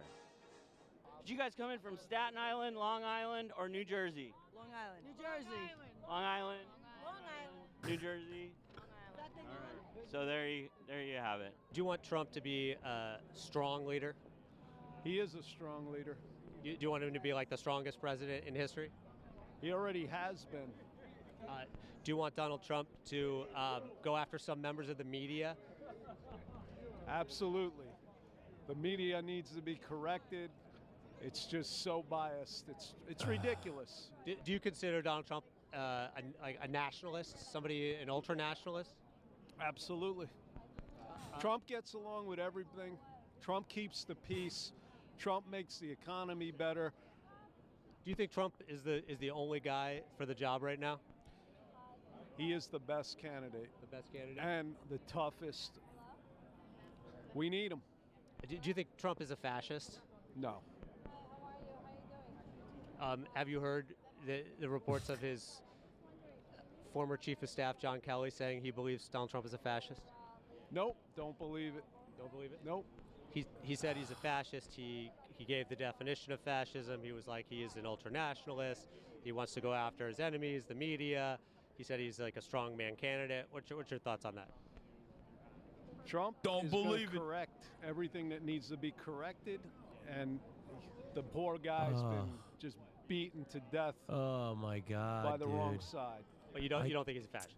No. We are here at a Trump rally. Look at this. Look at all the people. Would you just look at them? Are you excited to be here? Well, I'm absolutely excited to be here. Did you come in from Long Island or New Jersey? I'm from South Jersey, right outside of. Is that a Deborah? Bro, you know That's her the biggest- apple pie slaps though. Like, you know, oh my God, bro. I'm telling you right now. Oh, we watched it already, M HUD. You know she makes the best cookies and she sprinkles that sea salt on it too. Perfectly fucking, perfectly no. chewy. Philadelphia. Okay. What's the capital of New York? Syracuse, right? No, Albany. Albany, yeah, it is Albany. There you go. So, yeah, so you can see people are here, genuine New Yorkers. What's that song you're singing? Trump, Trump, a little higher. Trump, Trump, until you get tired screaming. Woo! Trump 2024. Where am I going to be on? I'm gonna keep singing. He's no racist. Do you think Donald Trump would admit if he loses? I'm not Donald Trump. You just have no idea. No. Given the past, do you think he'd admit if he loses? I'm not Donald Trump. Oh, wow, You're just not Donald Such a Trump. brave answer. I can't answer for him, so I can't say that. Okay, honestly, I thought you were Donald Trump for a second. No. We're not banning, abortion, but we try to talk to people into maybe having the baby, giving it up for adoption. Abortion is banned in several Republican states. Well, in some states, but you All run by Republicans. but you can go to other states. Okay. Are you sick and tired of the people comparing Donald Trump to Hitler? The only ones that are saying that is Kamala Harris. Well, and also Trump's VP. J.D. Vance is comparing Trump to Hitler? I never heard that. He said Trump might be America's Hitler. I don't believe that was said. I did not hear that. I don't believe that would. No, he said that. Trump is 100% for the people. He's for making America. Yeah, so was Hitler, like, for his people. You know what I mean? That's not. The thing is, these people like that Trump is like Hitler. They just don't understand it because in their minds, they think like, Hitler is bad and Trump is good. So there's just no way to like figure that out. You know what I mean? Great again. Right, no, I'm just asking if you're. I didn't hear anything about that. Yeah, he said Trump might be America's Hitler. I don't think so. I think that Trump. No, he did. No, I think that he's going to go. No, but he did. And he's going to straighten out the country. The economy is going to turn around. It's going to be soaring. The border. No, I totally understand the economy and everything, but I'm saying J.D. Vance did say Trump might be America's Hitler. You're telling me that. I didn't hear that. I didn't hear that. Okay, did you just manage to not hear it? I just did not hear it. No, never heard that. All right. So there you have it. Some people out here sure that Donald Trump is going to win, and somehow not having heard, big news that everyone seems to have heard. I think he won New York State, Donald Trump, in 2020. Possibly. What? Do you think he's going to win this year? Absolutely. 100%? 100%. I mean, this is, bro. What a life. At what point is this ableism? Yeah. Like, I sometimes do feel like we're just looking at like we're making fun of people with like intellectual disabilities, I think. Like, come on. Like, there's a line, okay? For someone to be like, oh, well, Trump's not Hitler, I don't care, that's one thing. But when someone's like, I won't tell you if he won New York or not, and then he's like, oh, will he win this year? And she's like, yes. Okay, you're not like a serious person. I don't understand how you are alive. How did you get to this point? Like, who put the clothes on for you this morning? You know what I mean? Want to bet $100 on it? That he wins New York State. $100 that Donald Trump wins New York State. I hope so, yes. Okay. All right, can I get your contact? Can I get your contact info so I can... Okay, bro, he's trying to fuck. He's trying to fuck. Collect my bet if I win. Get the Good Liars on the broadcast. I don't think they fuck with me like that. They were kind of avoiding me at the DNC. Give me a phone. So, do you think Donald That's Trump will crazy. win the state of New York? People are saying He's trying to beat. I know it. You know he will? Yes. You're 100% sure? I'm 100% sure. Do you want to bet on it? Yes. Okay, $100? You got it. Okay, what's your email? Just say your email address. We'll keep in touch. I'm not going to say it here. Okay. But do you actually want to bet? Yeah. Okay. You think the polls are lying about New York? Absolutely. You think Donald Trump is going to win New York State? Absolutely, 150%. Do you want to bet $100 on it as well? Kamala Harris is a slimy, slimy communist. She's going to do what the globalists. I wish, man. I wish. Tell her to do. Kamala Harris is actually a communist? Actual communist. She's the furthest left senator of all 100. I think it was back in 2019. But are you saying that, is that hyperbole, or do you believe she is actually a communist? I see Marxism all over the place. Yeah, I bet you do. Yeah, because you're hallucinating. Okay. Please ask him an example. Chips. Please, like what is the example of Marxism that you see all over? I mean, she was a prosecutor. I will eat an entire bag of chips, but I will never touch a career path for a communist. Absolutely, it is. Why would they want to interrupt the certification of a presidential election, which Joe Sweet Biden drinks? was? No. Investigate the votes and how many more cheating was I'm going on. asking why would Antifa and all of them interrupt the certification of a presidential election in which Joe Biden was going to be certified as the next president? You're saying they posed as Trump supporters on January 6th. Why would they do that? To make Trump look bad. What? Okay, follow-up question. Why does Donald Trump want to release Antifa terrorists into and consistently calls them political prisoners? Oh, God. All right, appreciate it. When the big blue toilet cities allowed Antifa to burn the joint down. You live in New York. What are you saying? Or New Jersey. Okay? What the fuck do you mean? Down. That's what communists do. They stoke violence. The big blue toilet cities? Portland, Chicago. You're in New York right now. Yes, I know. Are you frightened of being in New York? No, I've been here for decades. Why would you think I'm not from here? Well, you're calling it a blue toilet city. It is. In many ways, New York is. It's not as bad as Portland or Seattle or San Francisco. Oh, come on, but dude. If What's so bad about New York? What's so bad about New York? The crime is pretty bad, mostly in underserved communities, and that's where the communists go first. What? The wrath of God is going full force. We cannot remove God from our country. And What do you mean the wrath of God? This is my favorite Trump supporter. I feel like with Kamala Harris, You're saying the wrath of God is... Bro, that's like a registered nurse. You know what I mean? Like, what the fuck? That shit scares me. When I see a normal one have that take, I'm like, so they could be anybody. Yeah. You know what I mean? Like that is, I think that is objectively scarier than just like having a dude with the weird Trump garb be like, that's right. Trump is God's chosen son. It's like, that is like a registered nurse. Okay. What the fuck? That person is trying to find a vein in my arm. Okay. I am not trusting that person any longer. This makes me mistrust my fellow man and woman, okay? Is coming after Kamala Harris? no. I'm saying God is very not. Sorry. Let me take it back. Yeah, no, take your time. I don't think that God is happy with what is happening right now. It really depends on the God that you're praying to, and whatever push you feel within you. But So your God is telling you vote for Donald Trump. yes. Do you want Donald Trump to be a strongman president? Of course I do. Do you want Donald Trump to go after Democrats? 100%, yeah. Do you want Donald Trump to go after the media? Yes, I do. We need a new whole system on the media. Do you think Donald Trump is the only man for the job? Right now, 100%. The only guy that could do this is Donald Trump. The only one? Who else is there? Who else can put I hope up they with don't the have vote? children. Do you think Donald Trump is a fascist? Absolutely not. Absolutely not.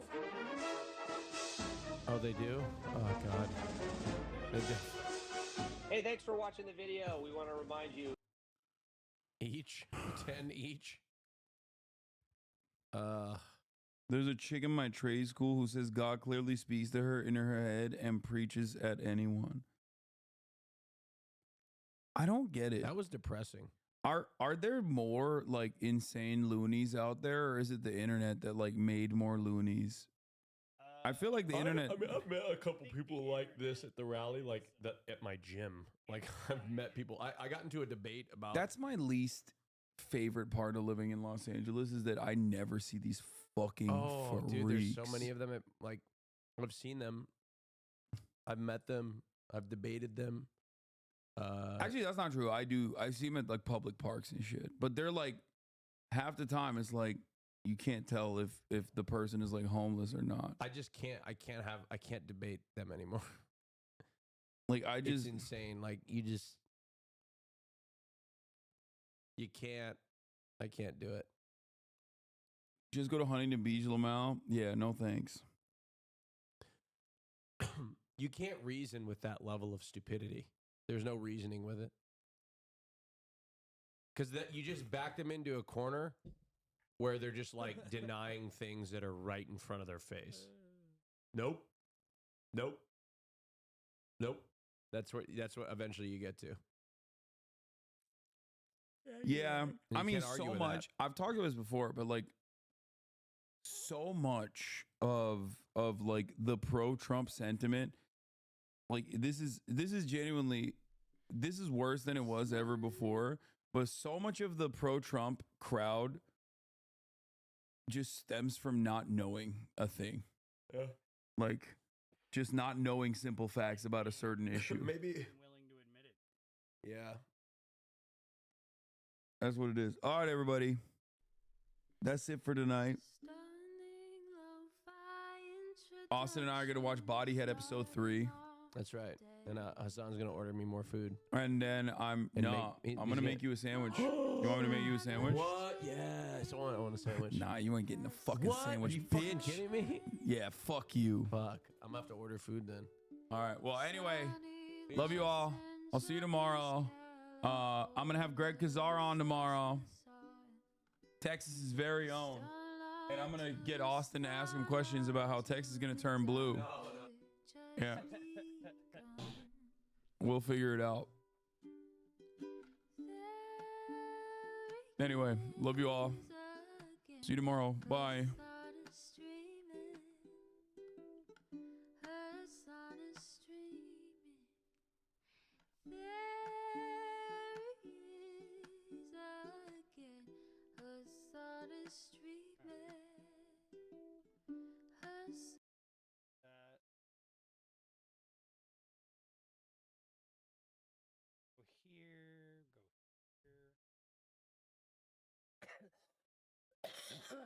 I don't know when Tucker Carlson ever has been relevant. But I gotta say,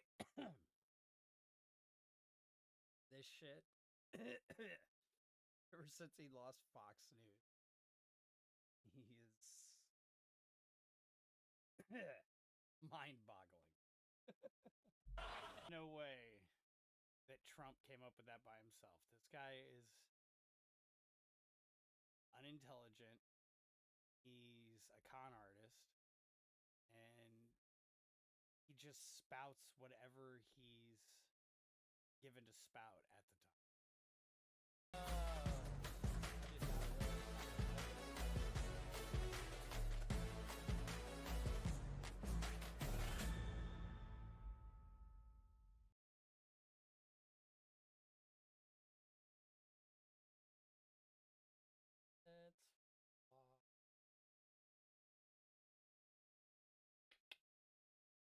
Watch Philip DeFranco today.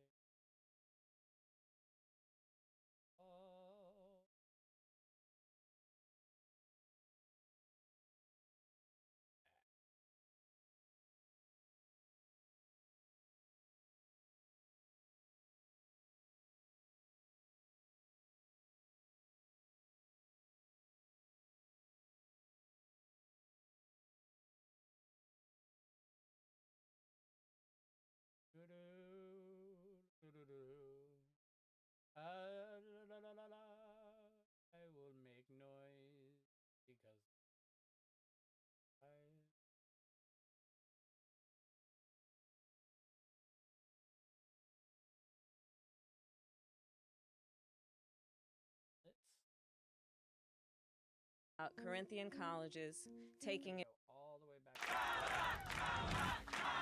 Oh, you guys are at the wrong rally. I think you meant to go to the smaller one down the street. If you had to be stuck in an elevator with either President Trump, Mike Pence, or Jeff Sessions, who would it be? Does one of us have to come out alive? Who is Kamala Harris? What does she believe? And what does her story teach us about how she might govern if elected president? She's the first woman ever to be the city's top prosecutor. Kamala is Brad. Kamala, you're fired! Last week we did Trump. This week it's Kamala. So let me show you the rise of Kamala Harris. Should be asking, are we smart on Trump? We did it, Joe. I'm speaking. If somebody breaks in my house, they're getting shot. We will be prosecuted.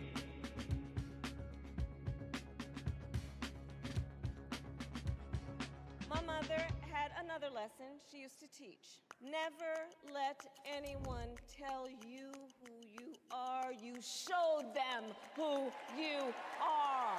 Harris was born in 1964 in Oakland, California.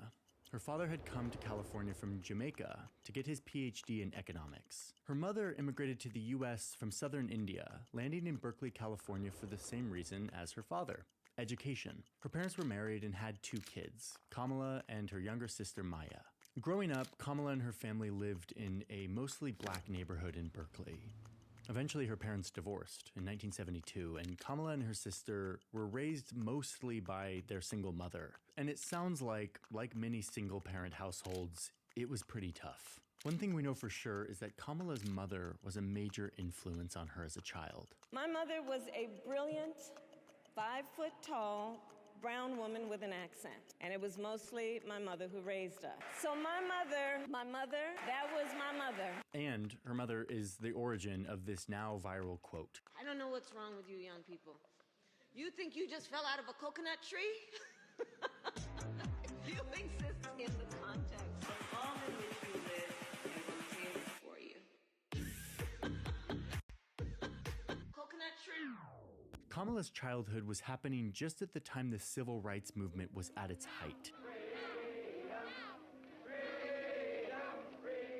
This fight wasn't theoretical for her. It was happening in her literal front yard. We grew up pretty much surrounded full-time by adults who spent their time marching and shouting about this thing called justice. As an elementary school student, Kamala was a part of some of the first efforts to desegregate schools by busing kids from predominantly black neighborhoods to try to integrate these cities that had been so deeply divided by race. There was a little girl in California who was part of the second class to integrate her public schools, and she was bused to school every day. And that little girl was me. Okay, so at this point, you start to see some of these influences that go on to inform the rest of her life. Her immigrant parents, especially her single mother who raised her, the civil rights movement happening around her, and the neighborhood that she grew up in. In middle school, Kamala's mom accepted a job in Montreal as a cancer researcher. She talks about this as being a big opportunity for her mom, but she was a teenager and she was not thrilled to be moving to Canada. Friends at the time describe high schooler Kamala as bookish, bubbly, and to have blended in with everyone easily. After graduating high school in 1982, she enrolled in Howard University in Washington, D.C., where she studied political science and economics. During her time at college, she took on student leadership positions, participated on the debate team, and continued to show an interest in activism, participating in protests on campus. While in DC, you also start to see her turn more towards politics. She spends both her summers and during the school year interning at government institutions, places like the Federal Trade Commission, or interning for a California senator. She worked at the National Archives. She was a tour guide at the U.S. Bureau of Engraving and Printing. And in between all of this, she also took on summer jobs to make money, the most famous of which being her stint at McDonald's.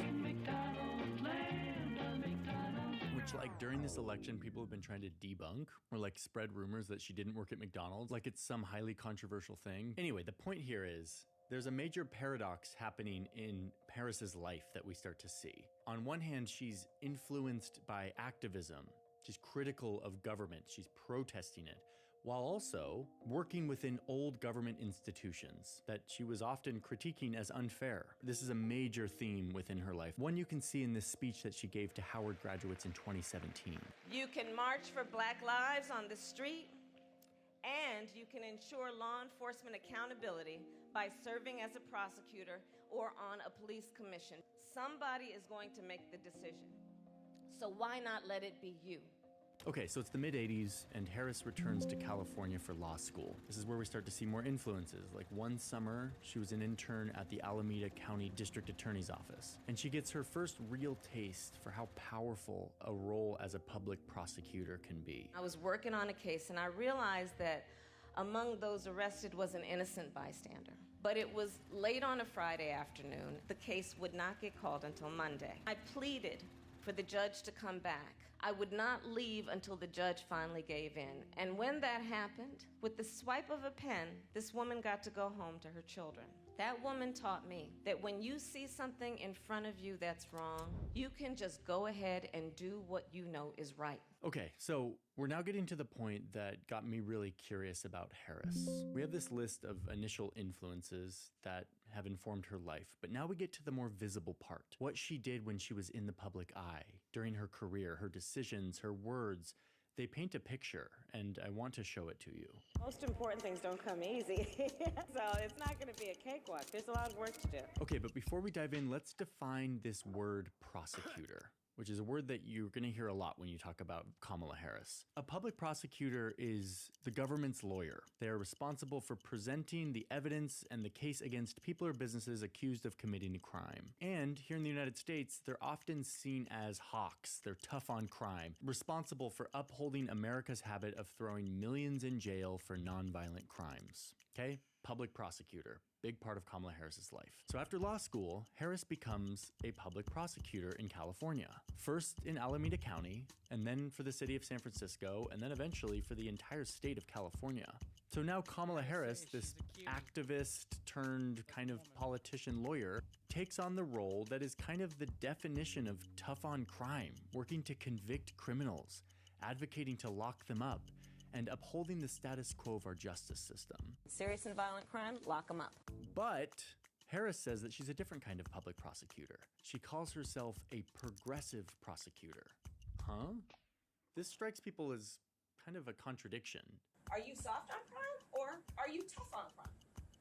Instead, I believe we should be asking, are we smart on crime?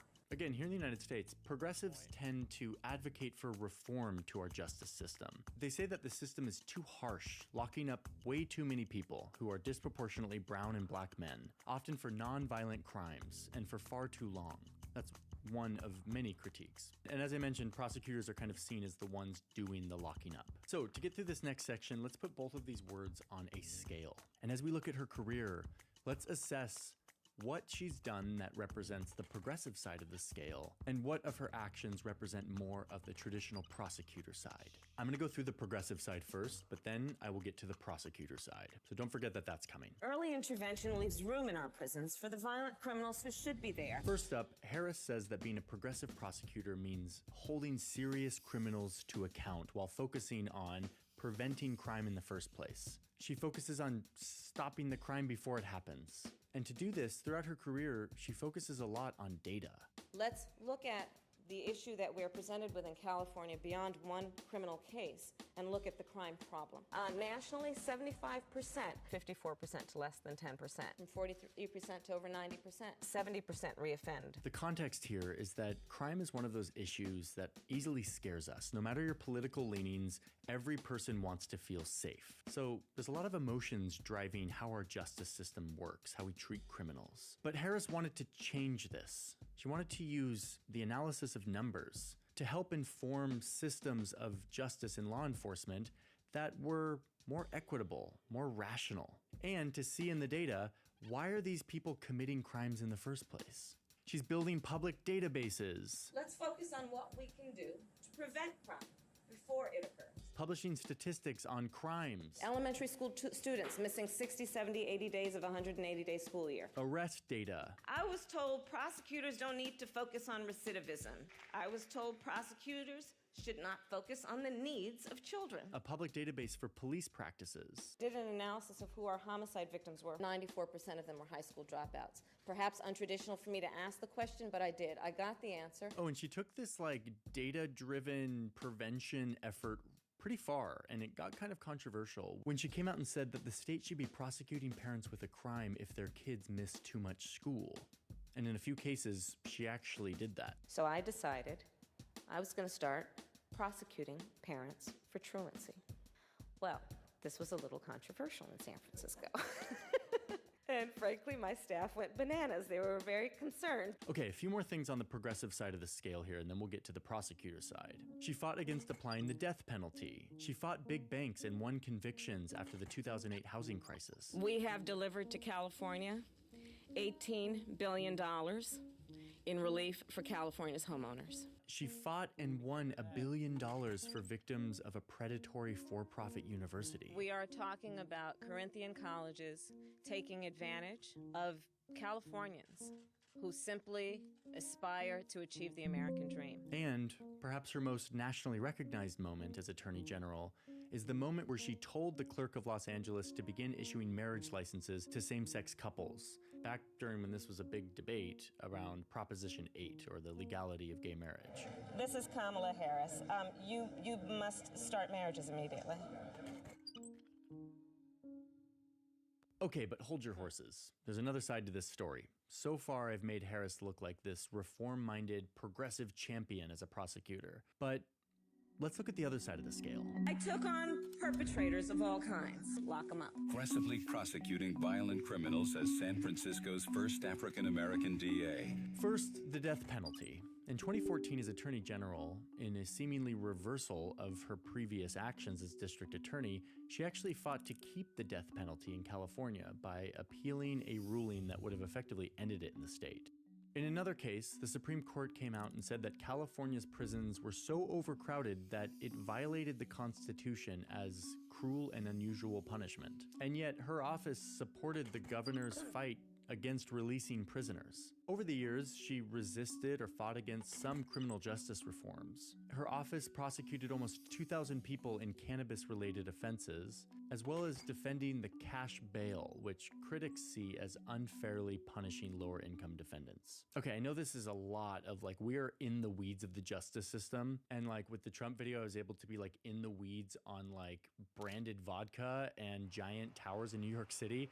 But Kamala's story is actually this. It's like she has been in the weeds on criminal justice policy, and her critics and her fans debate as to how progressive or hawkish she was in the system. And so that is how we are evaluating her here. I know it's not as fun as watching Donald Trump like be in The Apprentice, but this is her career. She's California's most innovative district attorney. After going through all of these critiques, you can see why some liberals call BS on her whole idea of being a progressive prosecutor, saying that her career was actually built off of maintaining a tough-on-crime policy while sprinkling in some progressive reforms. No matter how you judge all of this, what's clear is that Harris continues to mind that balance that she has her whole life, where she's clearly has earnest progressive values and ideals, but she also is pragmatic and works within the system that she believes is where she can make change, which means upholding the status quo. But what this looks like, especially now that she's under the microscope of the entire world, no one really knows where she stands, because there's seemingly contradictory or inconsistent behavior here.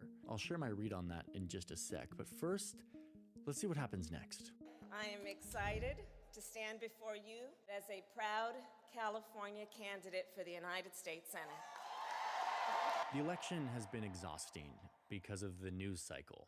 I feel like every day there's like 150 news stories that I should be following, but they're coming from all these different news outlets that all have different biases. Luckily, there is a solution for that, and that is the sponsor of today's video, Ground News. Ground News aggregates news stories from around the world into one place. It is a website and an app that helps me cut through the noise when I'm reading the news, because it allows me to see the bias of this different coverage. What articles lean right, what articles lean left, the factuality rating, how reliable it is, and who owns these different news outlets, which affects the coverage. This is such an important tool during this time in our history and how the media is so polarized. Right now they have this specific election page, which helps you be alert to political spin and sensationalism. You can see information and reporting on each candidate. I love this blind spot feature they have that allows you to see stories that you wouldn't naturally click. Helps you round out your reading. Right now, Ground News is giving 50% off to anyone who signs up using my link.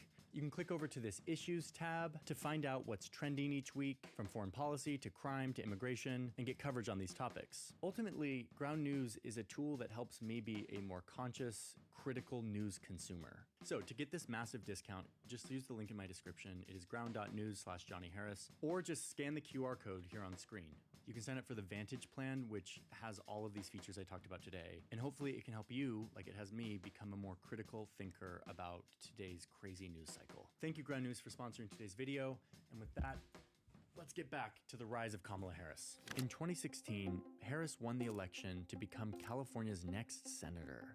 The backdrop of her victory was a country, specifically the progressive communities, shook by the election of Donald Trump. Do we retreat or do we fight? I say we fight. I intend to fight. Now, Harris is a prosecutor, a professional legal fighter. And over the next few years, she used her experience to grill Trump cabinet officials and nominees as they came before the Senate. Can you think of any laws that give the government the power to make decisions about the male body? Has the president or anyone at the White House ever asked or suggested that you open an investigation of anyone? Yes or no, please, sir? Perhaps they've suggested. I don't know, I wouldn't say suggest. Hinted. And then, 2 years later, I stand before you today to announce my candidacy for President of the United States. During this campaign, like everyone in a Democratic campaign, she swung far to the left, saying that she espoused pretty left-leaning policies, something that has come back to bite her basically every week during this election. But she didn't gain traction, and she soon pulled out of the race. I'm suspending our campaign today. But soon, she got a call from the Democratic nominee to join the ticket. You ready to go to work? Oh my God, I'm so ready to go to work. And as the vice presidential nominee, during the debates especially, her experience as a prosecutor continued to define her reputation. He said he's going to repeal the Trump tax cuts. Mr. Vice President, I'm speaking. I'm speaking. Biden and Harris won the White House in 2020. We did it, Joe. But while I may be the first woman in this office, I will not be the last. Okay, now listen, I'm gonna be honest here. When I started reporting this story, I kind of thought that this next part was gonna be the juiciest part. Like, what does she do when she's vice president? And it ended up being the least helpful in understanding Kamala Harris. I've wrestled with this and concluded that I can't exactly learn a ton about Harris from her 4 years as vice president. Partly because it was Joe Biden's administration and the vice president doesn't really call the shots. And partly because of the task that she was given, which was the duty of fixing the root causes of migration from Central America to the US's southern border. Good luck. The mandate was, go use American power to fix poverty, systemic corruption, and gang violence in El Salvador, Guatemala, and Honduras so that people stop trying to come to the United States. I've reported a lot on migration and borders, and specifically in Central America, and I can tell you that one vice president has no chance of making a dent in these issues, especially in just a couple of years. I want to be clear to folks in this region who are thinking about making that dangerous trek to the United States-Mexico border. Do not come. Do not come. Now, you can read her 5-pillar plan, but when I read it, it just feels kind of bland and familiar. Like the many reports with aspirational language about how the US can somehow fix systemic problems in other countries. Stuff like this does not work, or if it does not work quickly. And to add to all of this, the American people seem to misunderstand what her task actually was. And this includes me, and I'm embarrassed to say this, but I, like a lot of people, thought that Kamala Harris was in charge of the border, this border situation. She was supposed to fix what we do with people coming to the border. And all I'm seeing on TV is record numbers of migrants arriving to the border. Huge numbers of unaccompanied young people. And not just from Central America, but from tons of countries. Who was to blame for this big crisis on the border? Many looked at the vice president, because wasn't she the border czar in charge of all of this? No, she wasn't. But we all thought she was. And it didn't help that in one of her first media appearances, she kind of waffled some pretty basic questions about this. This whole thing about the border, we've been to the border. We've been to the border. You haven't been to the border. And I haven't been to Europe.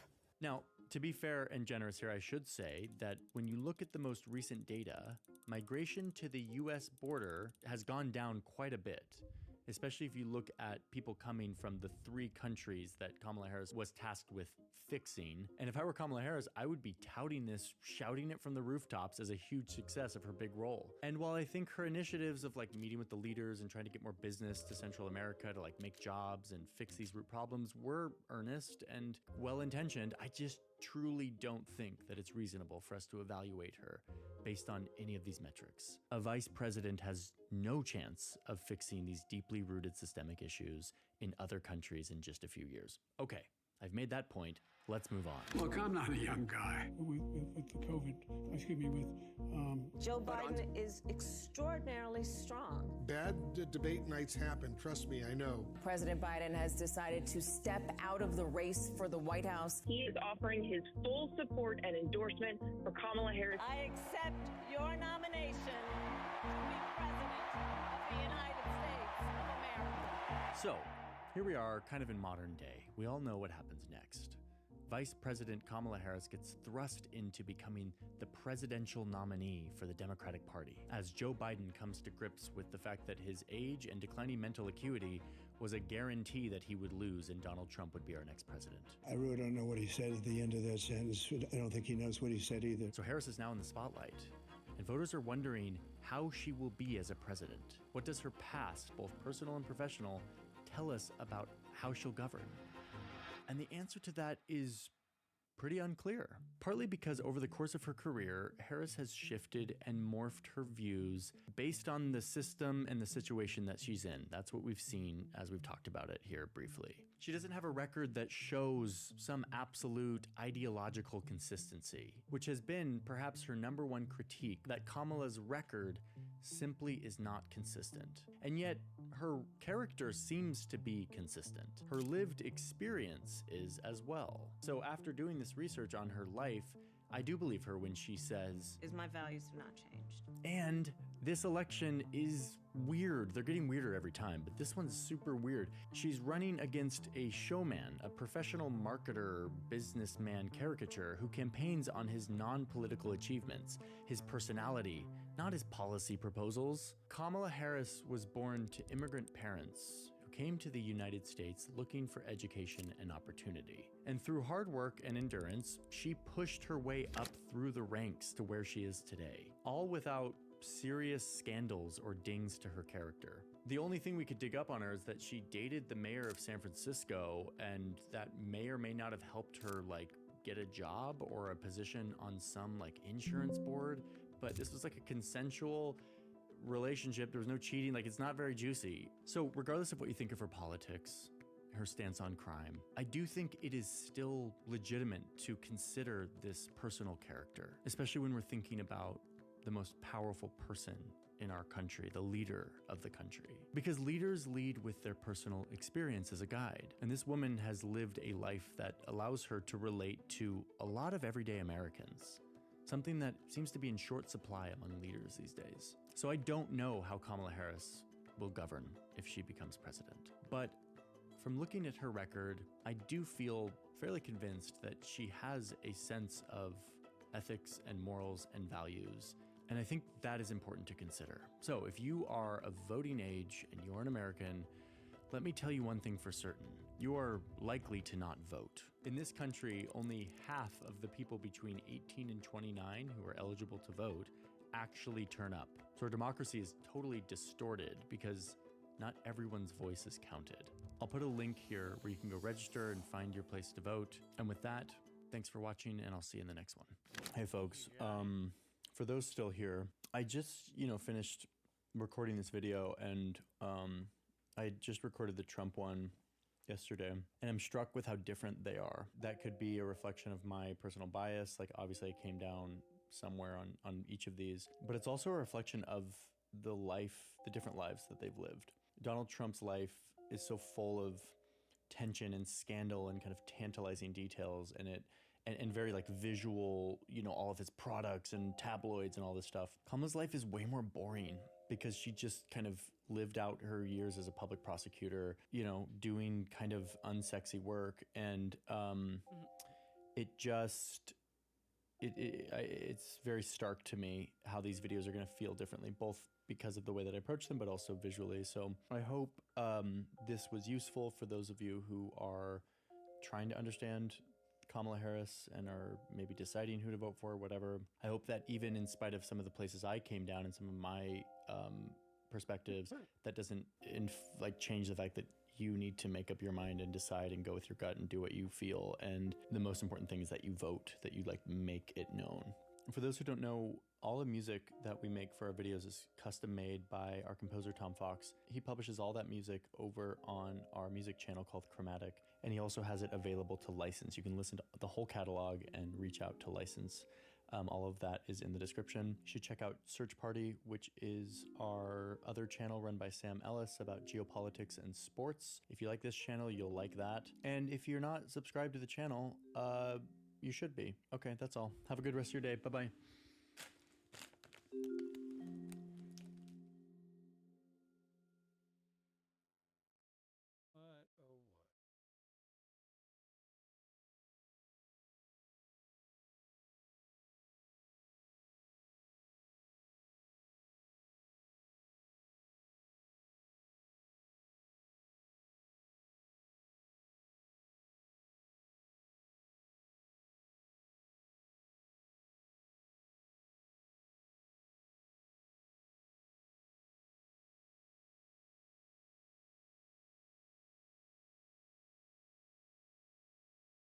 Let's watch Cinnamon.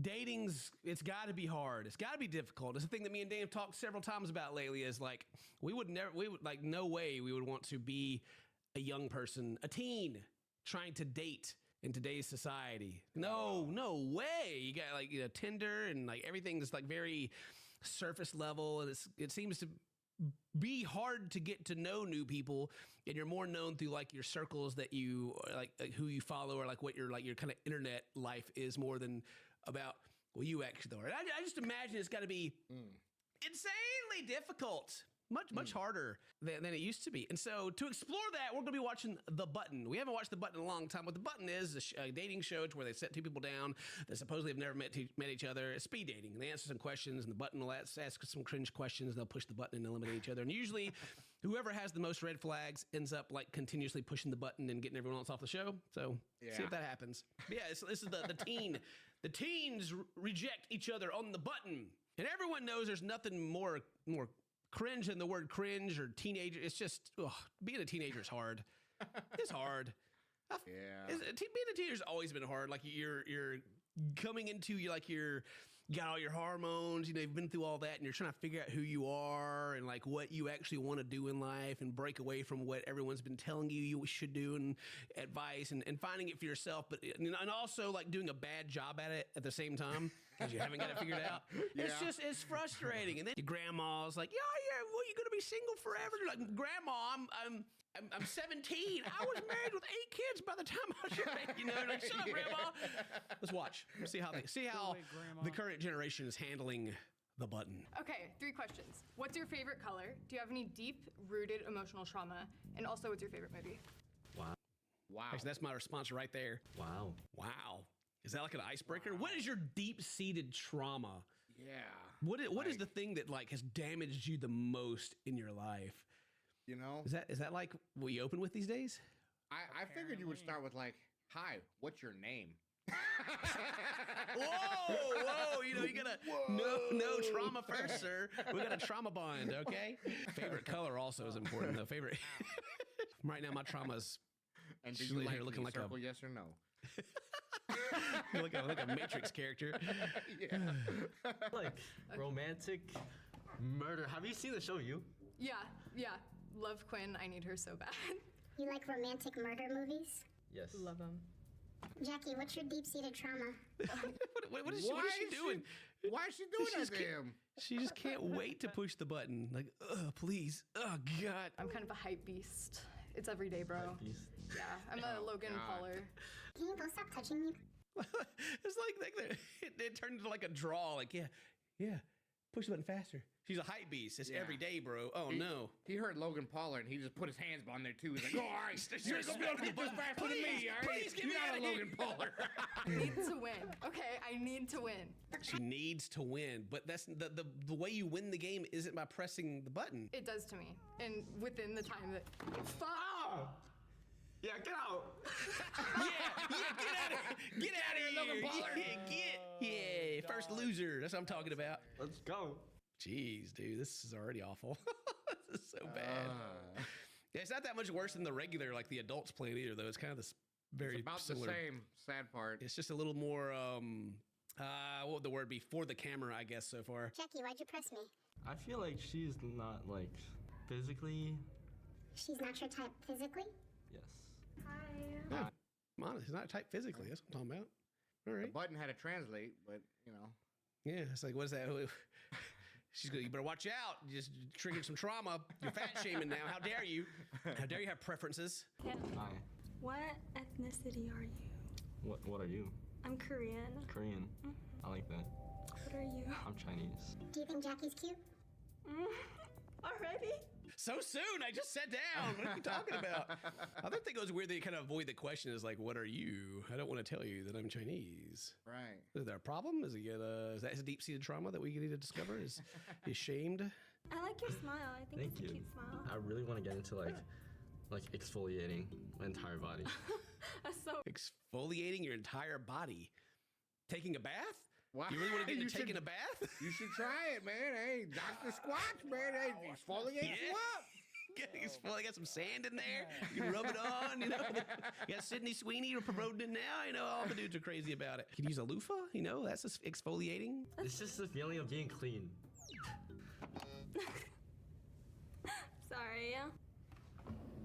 It's nice to meet you. Your smile is cute, though. It's the one thing that I'll always. I actually hate this show with a passion. Yeah.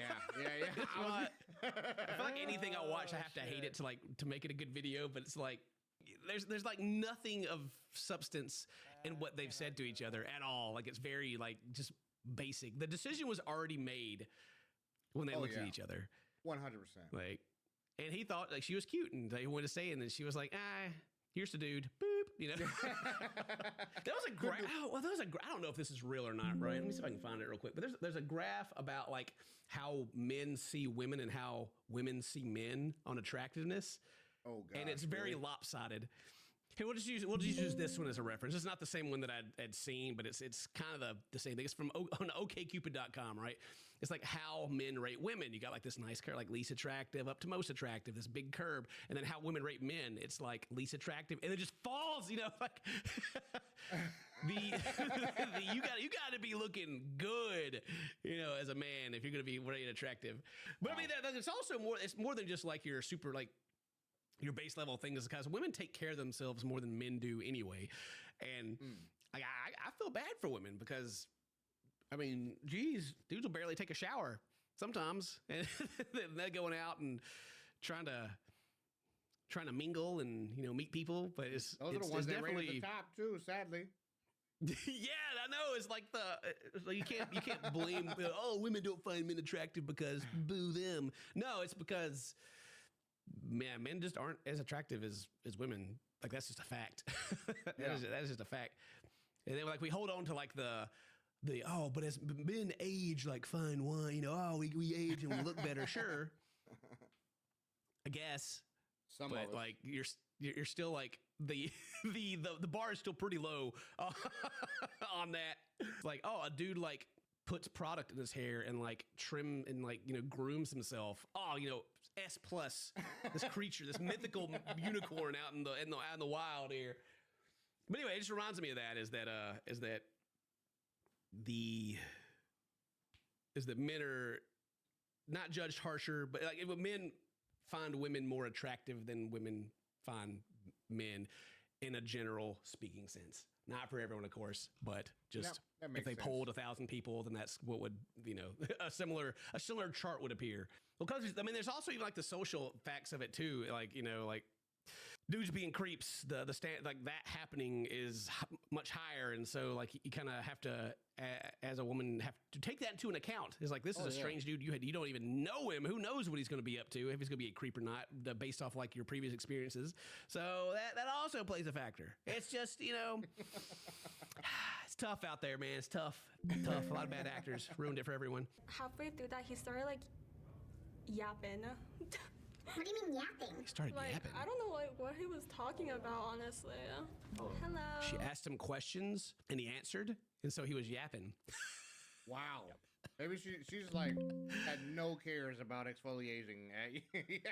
Yeah, she doesn't care. Like she's not a fan of taking baths. She's not about that. No way. That's just yapping to her. That's yapping. No baths. How you doing? I'm doing good. How are you? Jesus. Wow. Jesus Christ. What the? I like your makeup, by the way. Thank you. I decided. That's why she says it so timidly. I like your makeup. Please don't shoot me. Yeah. And everybody here. Yeah, dude. Isn't it? I would Like, come in these like these are the Joker. moments in life, Dane. These are the moments where obviously this is where everyone should run because like the massive red flags. But at the same time, you could be like, oh, well, maybe he's just a nice guy and thought it would look cute or whatever, and give him a chance, kind of thing. But like, no. This is screaming that I probably shouldn't even be commenting anything negative about him because I'm going to be on the news. You know, that's It's my alter ego. Mm-hmm. You play any video games? Well, I play a lot of PC games like Valorant, League of Valorant. Legends, Rainbow Six. What games do you play? I don't know, man. She threw out like she just threw herself in the trash can. She likes League of Legends. Listen, she's a support man, and she's probably diamond. All right, that's all I'm saying. No, she's probably like ADC only lock in. You know, Vayne only only. plays Jhin. The most toxic person on the whole team. She just rattled off like. If she had Dead by Daylight in there, she'd have like the Oh trifecta my of God, toxicity. dude, you're not wrong. Maybe I was wrong. Maybe she's the bad guy here. Okay, well, I think I've spent a quarter of my life playing League. Oh my god, really? Yeah. They both play League. Oh gosh. He's the solo mid guy. You know what I'm saying? He's mid or feed. No, he's a top laner, Dane. He's a top laner, and he's dying in the middle of the lane to the guy he's fighting, and he's blaming his jungler the entire time. Yeah, he's the guy taking turret shots and then getting killed and being like, "Where's my jungle?" You know, that's him. that's him. The guy that the jungle can't save from himself. Yeah. Who do you play? Top lane. Top lane. Oh! How did you know? I knew it. Wow! I knew it. God. Oh my gosh! If he's a Teemo guy, I'm done. If he's Teemo, hit the button. Who does he play though? It's Jax. No, Darius. He plays Oh, Darius. he's a or Darius main. Yes, he's he probably is. a Darius main. Yeah, ask him who his main is. Oh my God, dude. no. These are God. I love that. Like, people always, like there's always several people in the comments when we have these moments. Like Ken just pre-watches it and like makes these jokes up. No, we don't. Not at all. I call it how I see it. He's a top laner. Top lane. Mordekaiser. Who do you play? Mordekaiser. Wow. Oh, that's respectable. It's actually not bad. That's not bad. Okay, never mind. All right. Play though. Who do you like specifically? I played Ezreal for a really Ezreal? long time. Dude, ADC boy. You said it. You read. Bit of a twink. Oh my god, yeah. Got her. I had to do it. I'm sorry. Is there a He hates twins. Ezreal main guy. He hasn't been good in years. Get with the meta, you loser. Got hit skill shots. You got no skill. Wait, why'd you press me? You play Ezreal. Yes. Also Exactly. don't play League. It was a bait. You tricked her. I did. So Slay. League of Legends is a deal breaker for you? Oh no, yeah, total deal breaker. Okay, now I take it all back. He's the hero of the story right here. He bait her. He doesn't even play. You know who Mordekaiser is, but I mean, they got like 100 and some champs on there anyway, so it's That's fine. fair. You just pick one. I was like, top lane Mord. Interesting. The counter pick on that's got to be rough, but you know, all right. Maybe I can become a crossing guard. like with the flag and You have everything? the flag, yeah. Oh, with the flag. Like, Okay. I have the kids' lives in my hands. If I choose not to walk with them, you know. He's starting to lose me. Yeah. Starting to lose me. That flag He's he was letting me in. waving is probably red. He's letting the intrusive thoughts win. Letting the intrusive thoughts win. They'll save the children. It's like the shirt right here, the dragon eating his own tail. This is what's happening right now. I actually kind of like kids. Do you not like kids? I mean, like, they're fine until they, like, kind of start screaming and crying and throwing up everywhere. I'm sure his parents are saying the same thing right now. It's like, oh, yeah, because in reality, in my humble opinion as a father of 4, I'm in the best stage of, like, when they're little and the poop and the vomit, whatever. It's not really not that big of a deal because it's. Have you ever like cleaned up after an older kid that has the stomach bug? Jesus, it's far worse. Yeah. Far worse than anything. But yeah, the young kids are very easy. It's the teenagers. So what I've heard from like literally every other parent that has older kids are like, yeah, enjoy it until they get older. And then, then the real pain begins. Yeah, it doesn't, it's not just so much I don't get that much sleep or, I got to change a diaper. It's, the emotional trauma constantly, the hate, that you can't do anything wrong. They won't listen to you. That kicks in. I'm not looking forward to that at all. Not at all. It'll be sad. But I mean, teach their own, right? These kids complain about kids. It's just calling the kettle black and all that. Right. You know, like the soft part on their skull, and you put your thumb in it, and they go. No. You don't? I didn't know that you could do that. Sorry. It was nice meeting. What? Yeah. Don't shake his hand. Just get out of there. It was nice meeting you. Run away from him. He's gonna like push on the soft spot of your skull. What? He went, as in he just put his finger in the kid's head. Okay. Yeah. Arrest him. Okay. Well, he was the hero of the story until that. I guess first impressions may have been correct on that one. Yeah. Like I understand trying to be like edgy and talk about like having dark humor, but leave the kids alone. Geez, just leave the baby murder out of it. That'd be a good first step of being not socially rejected while speed dating. Imagine. But that's kind of what I expected watching teens go on this show too. Is like kind of be like all over the place and like not really knowing like kind of how to navigate small talk. He was low-key kind of weird. The skull baby thing. Low-key? Yeah. Low-key kind of weird? Little hikey. It was getting there real fast. How are you? I'm good. I'm like, this is... Nervous? Yeah. I'm very nervous too. Yeah. It's gonna like the only thing I could say about her, if I'm being super judgy, like that looks like a better smile, but like every other smile has been like that.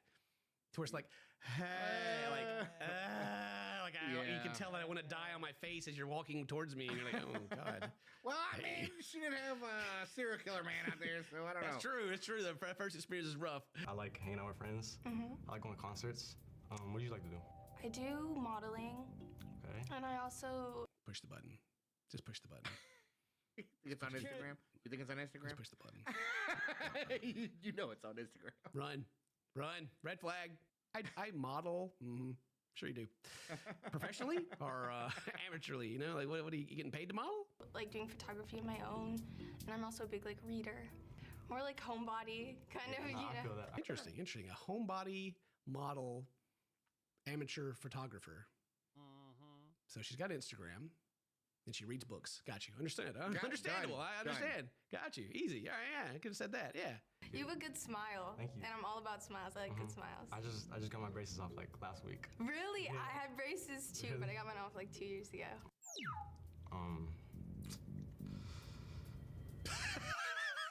All right. So now, what's going on? The button's like, come on. Do they win? I don't know. But they're just like they like each other. The basics are there. See where it goes, I guess. Chilling if you're chilling. I'm chilling. I'm just like, I'm chilling. Everybody's chilling. Hooray! Hit the button last second. Come on. Hey, look at that. Yeah. What are you gonna do for a second date? All right, cool. That's like halfway through the video. Found a match.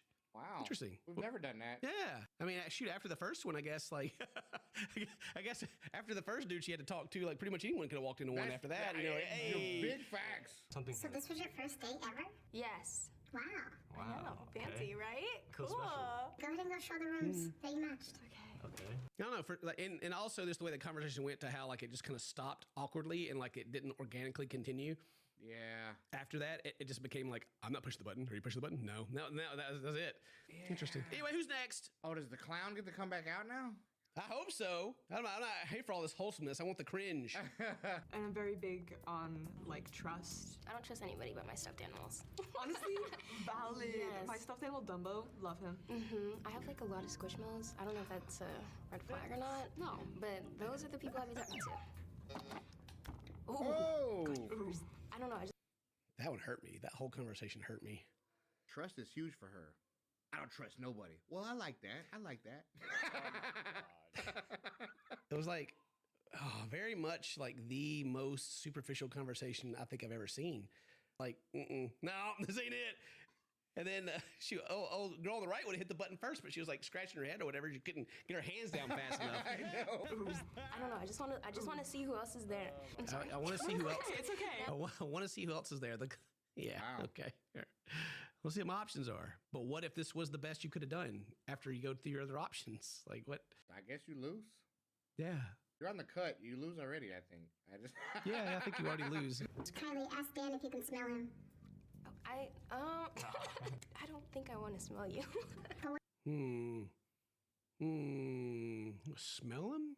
She's hitting this. She's going to hit this button immediately. As soon as I don't know, something about like body languages that she has is kind of sending me there. Like she's holding her hands here, but she's like ready to just pow, like soon as that button. I guarantee it. Let's see. I think I would smell when he walked in. Oh my Jesus, dude! I told get her out of here already. All right, like there's gonna be no conversation. She's just gonna look at people and push the button. She's keeping her hands on the table the entire time. Yeah, get her out. You don't think Dan's cute at all? No, yeah, he is good looking. Like, yes, he's attractive, but I feel like he wouldn't be attracted to me. Not my type. I'm sorry. Yeah, see. So. It's one of those. She wouldn't be attracted. He's too good for her, so she voted him off. She's on the offensive. Yeah, okay. you gotta be on the offensive sometimes, you know? Yeah, literally everyone that sits down, she's going to push the button on because of her own insecurities. Gotcha. Okay, great. Wonderful. How about you? How many women have you dated? One. Okay. We dated for like a good few months until I figured out that she was dating someone in prison. We were like... Dating someone in prison. Oh no, I hope it wasn't freaking Wade Wilson. Good Lord. Right. How old are you guys? Jeez. Yeah, actually, it's supposed to be teens reject each other. Who's a teen dating someone in prison? What is this? The conversation here is just everything's still. I mean, the show's awkward anyway, but it's like I think she's just gonna keep pushing the button. Yeah, you have some interesting dating history. Like horror story. Yes. I'm sorry. That's okay. I'm saying no just because you haven't actually like dated. Yeah, that's totally fine. You've never dated a girl, and I love the dismissive. Like, as soon as she hits the button, it's like, yeah, get out of here. all that talking I was doing, literally just wasting time until the button turned red. Dude, the other girl was like confused. Did you see her face? She was like, whoa, wait, what did I do?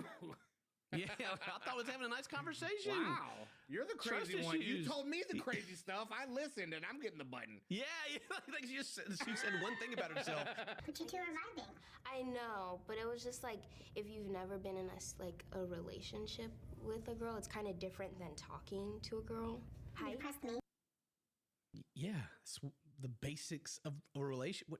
What is she trying to say? She needs someone who's single with 8 years of experience. It's like a job interview. Yeah, dude, get me out. Do you have 8 years of experience? It's like, I don't know. This is the title. This is teens. Rejected. He's like, how much experience do you expect someone to have? You pressed me a few times now. I know. So next time when you press me, you're eliminating yourself. Yeah, I know. Good. I'm glad they brought this rule up. It's been a while ago. Someone was just hitting the button. It didn't matter like what anyone said. They were just like, bam, bam, bam, bam, bam. It was just like they just wanted to hit the button first kind of thing, you know? Yeah. And they came up with like, all right, look, you hit the button, you're getting yourself, like, you're getting out of here. Hi. I'm Kylie. I'm Jaden. Nice to meet you. Nice to meet you too. How's your... Oh, I love this. The next time you push me, you're getting yourself out. And now they brought out the plus size man. Yeah. It's like, all right. You think she's going to eliminate herself or he's going to eliminate her? Immediately, she's going to push that button as soon as she gets the chance to. You're not wrong, dude. She's going to be like, light up! Light up! Not a bigger, man. I mean, maybe it works out. We don't have much video left. Maybe it works out, but I feel like this is just a big old setup of like the showrunners like, all right, You want to play like that? We got you. My mom brought me here. Then mom drove him? you know, just trying to have fun here. Yeah. Oh, I don't know. Oh, I don't know. Oh, God. Oh, I gotta push the button. Oh, no. I don't know. I was gonna eliminate myself. Look at her face. I even love like, dude's response. Yeah, my mom brought me here. We're just gonna have some fun. This is gonna be fun. It's just like, oh, it's so good. Come on, just push the button. Get it over with. I think I'm gonna press it because. No, you don't leave. I leave. Goodbye. She's eliminating herself. Hi. Thank God. All right, now we get back to being entertained, I hope. I bet his self-esteem is gonna be through the roof right now. Yeah. Oh, she got rid of herself. Amazing. Geez, Thanks. great. Thanks. Yeah, wow. Are you too nervous? A little bit. Have you two ever had a boyfriend or girlfriend? I have. I've had 2 serious relationships. I've had one serious, yeah. All right. Yeah, that's serious. These guys are about to these are about to be the winners. I hope so. I do too. I do too. This is already after everything else we watched. Give me some wholesomeness. Come on. I hate for all this wholesomeness. I want the cringe. It ended because of her and like her like moving. Oh, I'm sorry. Oh, jeez. Never mind. Broke it. Oh, I'm sorry. Freaking slam it down. My goodness. That's very disappointing. It's like, oh man. I love your pants, by the way. Thank you. Nice to meet you. I'm Peter. I'm Sarah. Nice to meet you. What is like your biggest red flag when talking to someone? What do you mean? Okay. What? It's so weird that like these such like negative things are the icebreakers. It's like, oh hey, nice to meet you. So what do you hate about people? Right. I mean, you find your kindred spirit this way, but she's already like pepped up a lot as he came in. She even like complimented him and everything. Like she pretty much just sat down and just pushed the button on the other guy. You're not the last guy. Yeah. All right. See how this goes. A lot of the stuff I do is outside of school. I really like volunteering, activism. I ran a podcast at my old school. Oh, what was it about? Well, okay. Is that Activision? Is that like giving back to the community is having a podcast? I thought she'd go say, yeah, I work at the soup kitchen, you know, I'm really big into the community and doing all that stuff. But then like she ended up with like, I have a podcast. It's like, oh, okay, all right. Cool, podcasts. Are podcasts cool now? They used to be such a joke. Are they cool now? Cool. Podcasts are cool, man. I mean, all right. You over there looking like I'm lying. He's like, I don't believe you. I mean, a lot of our videos end up becoming like basically podcasts anyway, like video podcasts. But it's like they're really kind of. So to me, it's almost like saying like listening to like talk show radio is cool again. I'm like, hey, what? Like, okay. See, I don't know. I've always kind of liked it. Is that weird?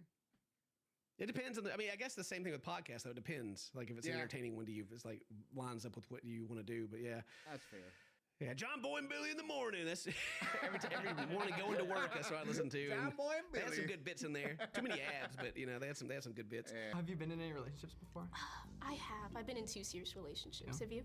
I've talked to people, but I've never gone fully out because for the longest time, I was just like, this is not like in high school. I don't have time. All right, they'll turn the button on. They're still talking. Are they going to win? I don't know. Are they going to win? My man is nervous over here. By the way, he's just twitching and he can't. He's just trying to get his words out, and he's like shaking over here, man. Like, she's got him shook. He's in love. Yeah, I'm also wondering, like, I mean, maybe it's just like me being an old man, like teenagers having like 2 serious relationships. Is like a serious relationship, like actually like serious, you know, like like our kind of serious relationship, or is it like ones that last 3 months or more? Is that like a serious relationship? Oh yeah, I don't know. Just wondering. Yeah. I wonder where the bar is of like what's a serious. I guess that depends on even like besides age, it still matters from person to person, really. Yeah. What do you want to do for the first date? I don't know, hanging out or having fun. That's my main thing. How about you?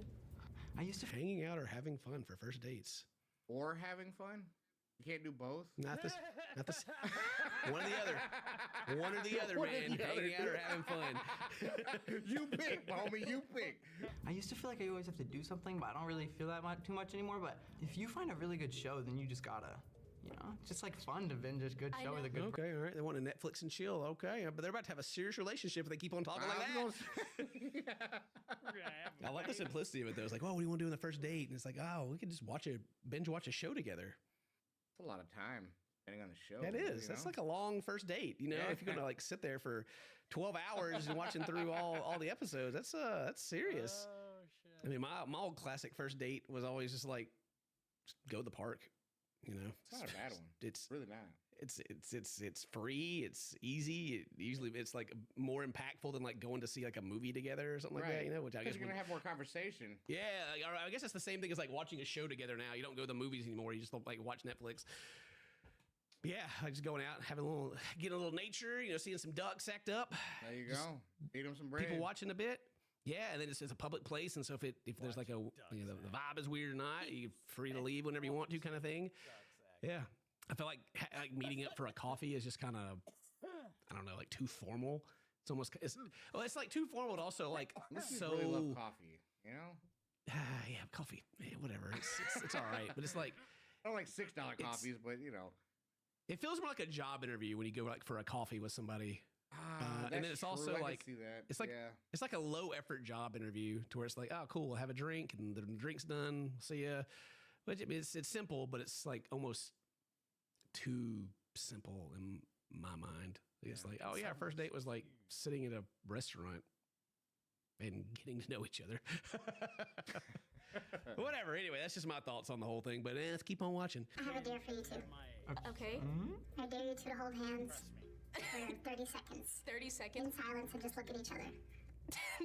Wait. Both hands. Oh, okay. If you both consent. Okay. Yeah. Did you say in silence? In silence, look at each other. Oh. Looking at this staring contest. He's gonna win. Making faces. Yeah. Oh shit. That's I'm not pressing it. I'm not pressing it either. That's genuinely cute. Oh, it's Christmas lights. Yay! Wow, they did it! Hooray! Oh, geez. Okay, 2 winners this show. Hooray! Maybe that's too harsh. Wow. Maybe maybe dating this day and age for the young people is not all that bad. Or I mean, I feel like them actually getting to the point to where they're both in the same room is a pretty big step. You know, I think it's probably, usually it's just like a screen. You go, nah. That was a bit wholesome. I mean, I expected baby kill worse. I mean, we did have a baby killer in there. That was kind of weird, but yeah. Well, maybe it wasn't that bad because like your lives are so much. Simpler. In reality, they're more simple at this point. You know, in your life, like you're not over worried about paying your bills and doing all this other stuff. You kind of can just focus on your favorite the good TV things series, still. Your literal favorite TV series, and or we're gonna binge watch it. I hope it works out for him. But anyway, that's the end of the video, guys. Hope you enjoyed it. If today's your birthday, happy birthday. Say toast to my friends. I love you. We'll see you next time. Bye-bye. Hey, 42 here. There's something strange going on in the Amazon rainforest.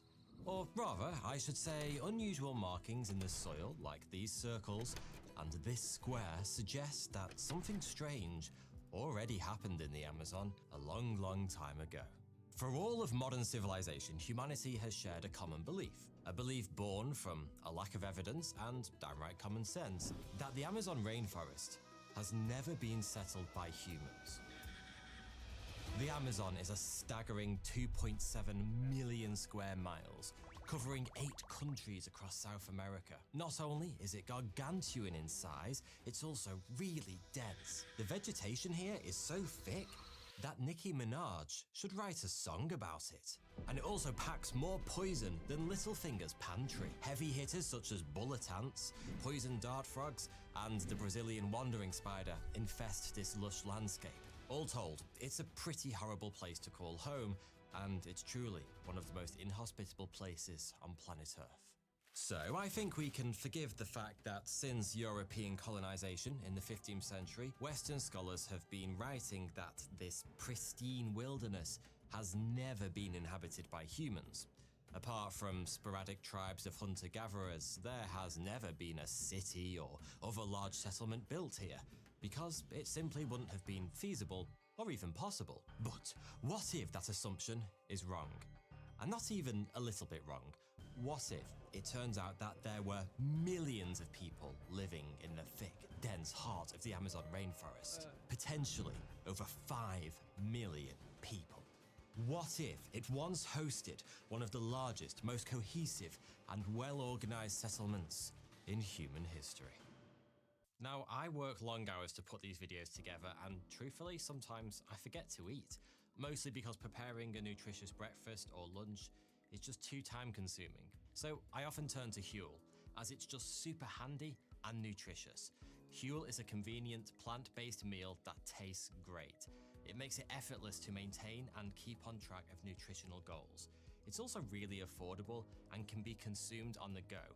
It keeps me powered throughout the day, so I can focus on creating content. Huel Black Edition makes nutrition a whole lot easier. There's no tricks, no fads, and no fuss. Just a perfectly balanced plant-based meal packed with 26 vitamins and minerals, and it's ready in 30 seconds. It also contains 40 grams of protein, which is so important because protein helps every system in your body to function. The best part is that it's a breeze to prepare.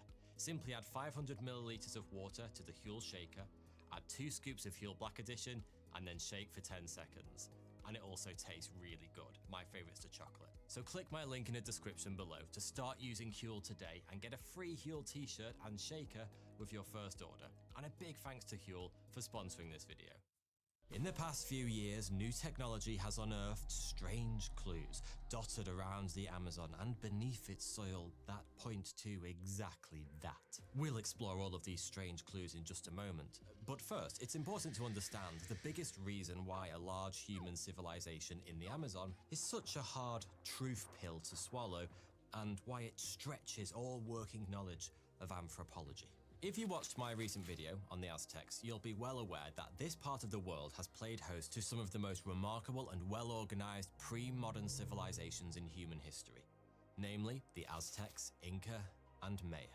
The Aztecs, Inca, and Maya built cities such as Cusco and Tenochtitlan with up to 400,000 inhabitants, adorned with gilded palaces, grand temples, and pyramids. They had aqueducts, sewers, and even fountains. But these civilizations were only able to grow to such a size and achieve all this technological progress because of one common discovery that they all unlocked: farming. It's been a long-established theory that every race and cultural group in human history has had to develop and adopt large-scale agriculture as a prerequisite skill in order to transition from a nomadic hunter-gatherer lifestyle into a permanent settlement. The reasoning is pretty logical. Farming yields more food per square acre than hunting and foraging. Therefore, dense settlements can only survive by using farming as their main food source. The Inca, ruling the Andes Mountains region, had to contend with steep, rugged terrain. So they developed a novel agricultural method of terrace farming. They built thin slivers of stepped fields into the slopes of the mountains. The Aztecs did something similarly out of the box. These floating gardens were called chinampas. Due to the water below, they were highly fertile and were able to yield multiple crops each year. But, as we're about to discover, the denizens of the Amazon rainforest may have found a way to break the mold of human progress, and they might have grown into a large-scale, organized human civilization of millions of people by somehow bypassing the whole development of agriculture step altogether, something that, until very recently, anthropologists didn't think was possible. And to discover how they did it, we first need to travel back to 1542, when the first European explorer ventured into the heart of the Amazon rainforest by sailing the length of the mighty Amazon River. Francisco de Orellana was a Spanish explorer who was actually searching for a mysterious city of gold in the Andes Mountains with fellow conquistadors. But when the expedition ran out of food, he set off to find some more, and eventually chanced upon the mouth of the Amazon River. He was in a boat with a friar, Gaspar de Carvajal, who documented the entire thing, and about 50 other men. After sailing along the Amazon for a while, they realized the current was too strong to turn back, and so they just soldiered on, with no idea where the river leads or how long it is. Basically, they explored the entire thing by accident, all 4,000 miles of it. It took them a year, by the way. All along the banks of the river, Aureliana witnessed large, complex human settlements, complete with roads and buildings and technologies not too dissimilar to what they knew back in Spain.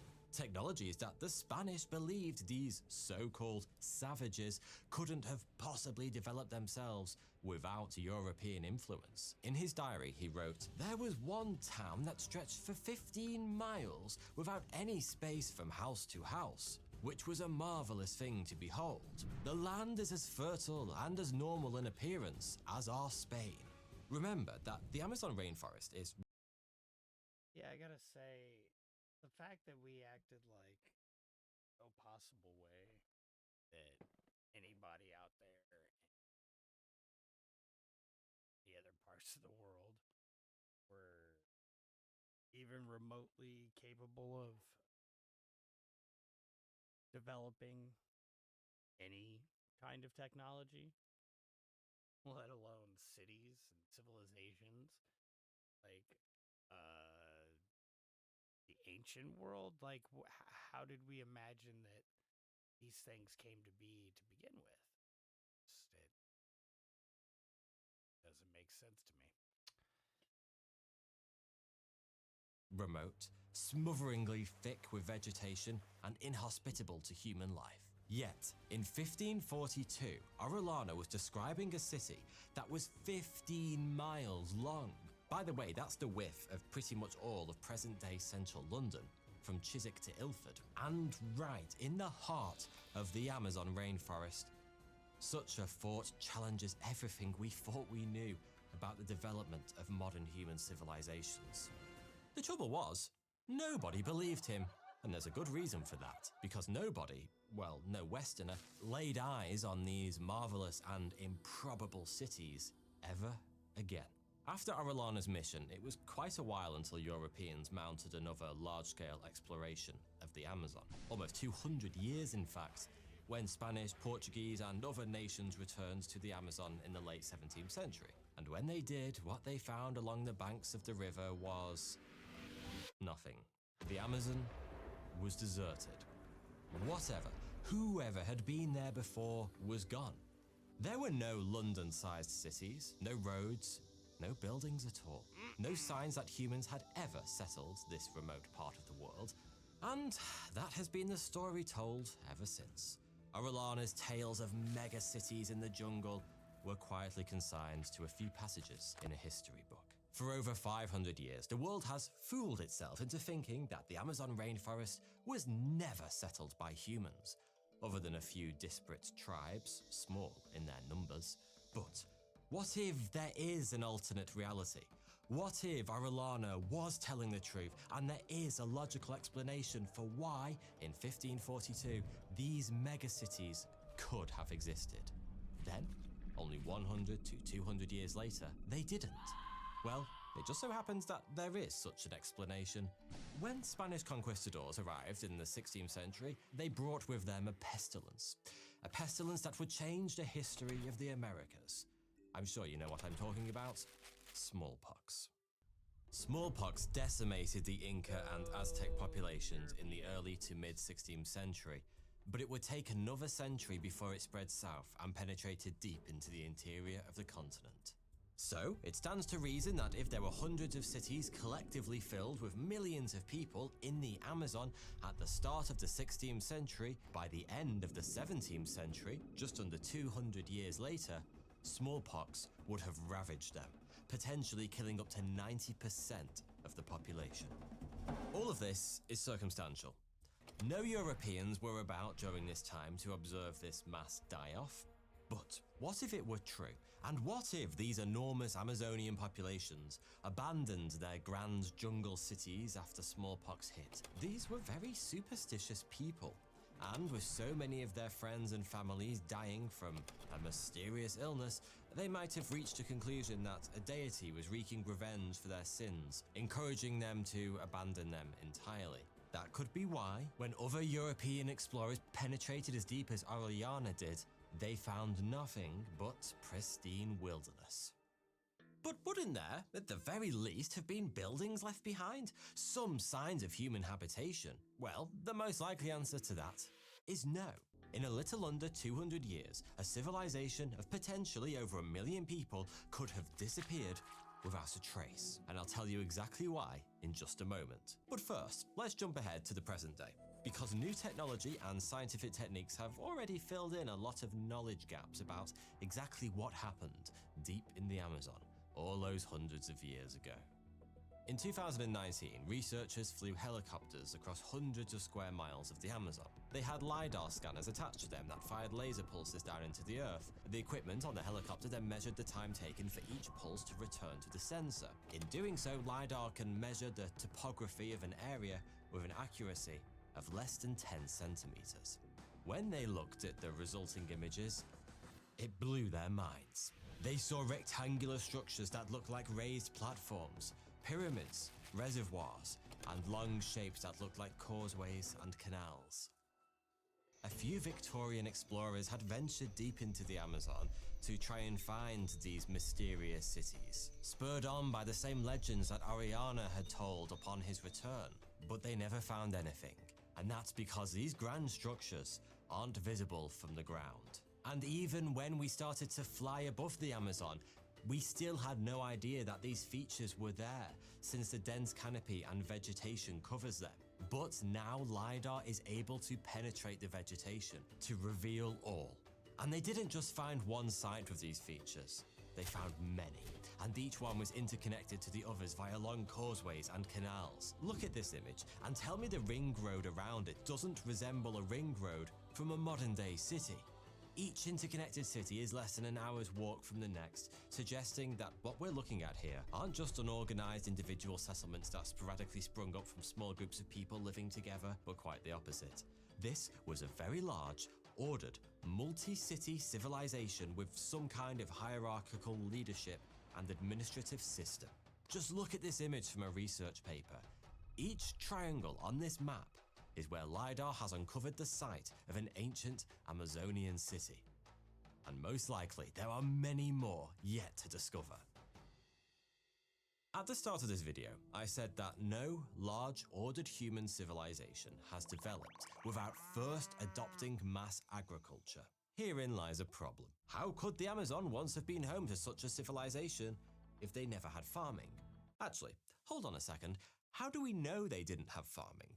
Well, two reasons. Firstly, despite the bounty of vegetation thousands of square miles of the Amazon, the soil quality here is really poor, way below the standard that would be required to sustain mass agriculture. And secondly, to farm the Amazon, you're going to have to cut down a few trees.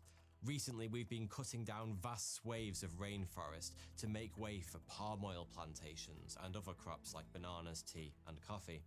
But whatever civilization lived in the Amazon pre-Columbus, they cleared almost none of it. So, what if there was another way for humans to live in large organized groups? One that doesn't require farming? Well, for a long time we thought this was impossible. After all, it's the only way Western civilization has grown so quickly and became so dominant over the past millennium. But on-the-ground research and archaeological digs in these pre-Columbian cities that the LiDAR flagged up has given us a glimpse into what could have been an alternative evolutionary path for humankind. What if, instead of farmers, Homo sapiens became gardeners? Over 12,000 years ago, the Amazon was home to megafauna, giant animals such as gomphotheres, which were similar to elephants, ungulates, which are a variety of hoofed animals, and giant sloths. We can see these depicted in these paintings from 12,600 years ago, which were discovered in Colombia. Look at the size of that creature compared to the humans. Along with the megafauna, Amazonians would have gorged on oversized fruits such as massive avocados and squash, which grew throughout the Amazon at this time. Over the next few thousand years, however, both the giant animals and giant fruits were driven to extinction due to overconsumption following the proliferation of Homo sapiens. So then, Amazonians had to find food to support their growing numbers. There were still fish in the rivers and smaller fruits on the trees, but it wasn't enough to support larger population numbers. It was precisely around this time that farming was first being developed in the Middle East and would soon take Europe by storm. But in the Amazon, they did something different. something that broke the mold of human development. They began domesticating carefully chosen plants. They would first create a small mound up to a hectare in size, and then plant shrubs that produce squash and cassava, as well as Brazil nut trees. This differed from farming in two important ways. Firstly, it wasn't a monoculture, such as maize, so the biodiversity and longevity of the ecosystem was maintained. And secondly, because these garden plots were communal, it prevented elite hierarchies from developing. We only arrived at kings and queens in Europe because there needed to exist a hierarchical structure due to large-scale farming. Who else is going to enforce the ownership of who owns which farm and who owns which turnip? But as lovely as all of this may have been, many anthropologists believe that hierarchical structures are embedded deep within Homo sapien DNA.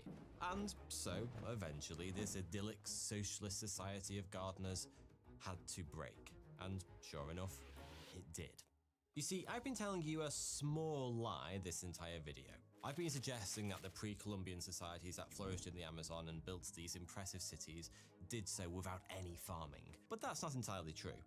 We don't know when the population of this area started to grow exponentially, but it was probably about 2,500 years ago, because that's when they started to modify the soil.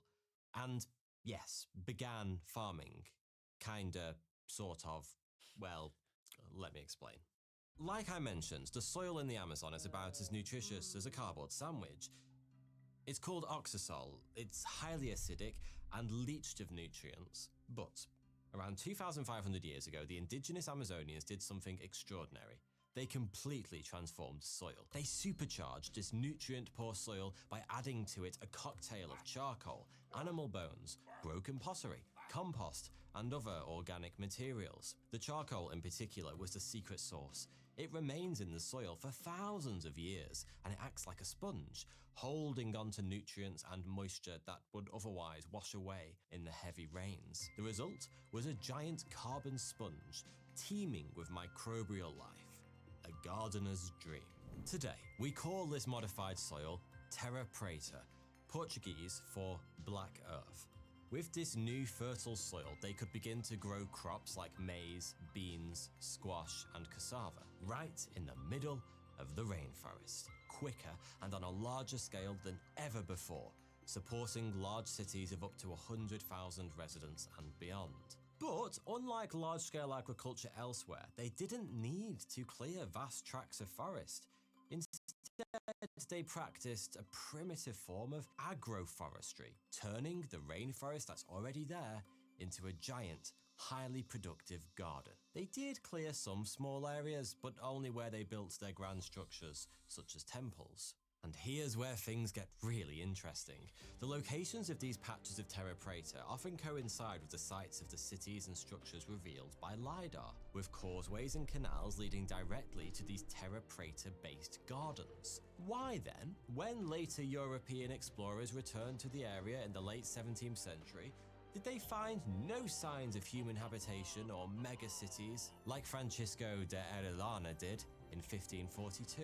Well, as previously discussed, we strongly suspect that disease, particularly smallpox, killed most of the population, but that doesn't explain why there were no visible ruins or great temples, pyramids, and houses. Well, the most likely explanation is that archaeological digs tell us they built their cities almost entirely from wood. Why wood? Well, high-quality stone wasn't readily available around these parts. And even if it was, they didn't have the metal tools required to work it. Also, have you seen the Amazon rainforest? If you hadn't noticed, there's quite a lot of wood. After the people left, the wooden structures simply rotted away in the humid climate. Even the earthworks became covered in thick vegetation, blending seamlessly into the landscape. By the time later explorers ventured into the heart of the Amazon, there was nothing left to see.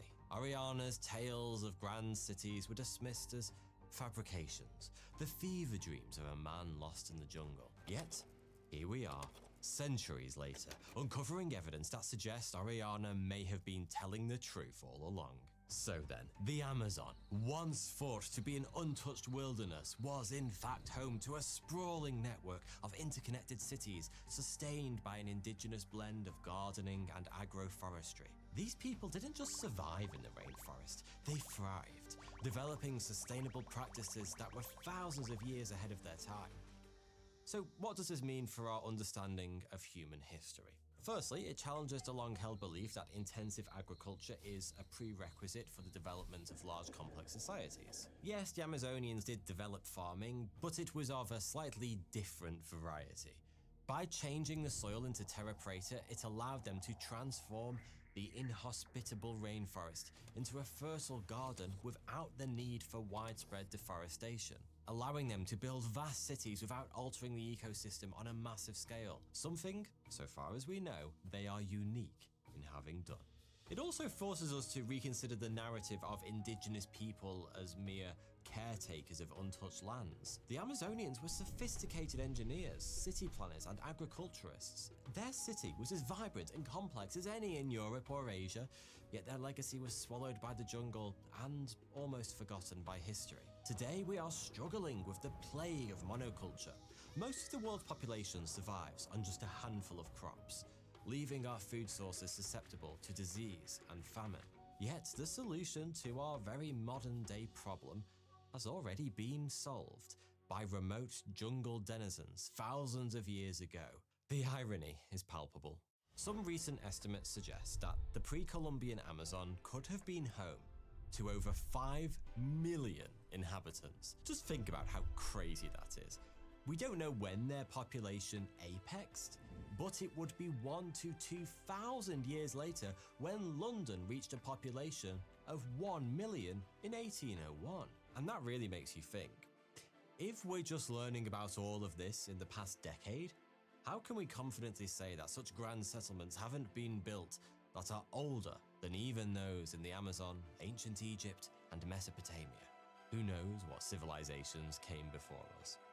The truth is, our history of humanity is still incredibly spotty, and we might have been building buildings, making laws, and fighting wars for much, much longer than any of us knows. Thanks for watching. Just a quick word to say that I couldn't make these videos without the support of my Patreon members. Consider joining the exclusive 42 Discord community by supporting me on Patreon. It's a great place to discuss my videos with like-minded individuals and myself. The link's in the description, but if you don't want to, or you can't join my Patreon, then please don't worry. A simple like or comment to say thanks would also put a huge smile on my face. Thank you.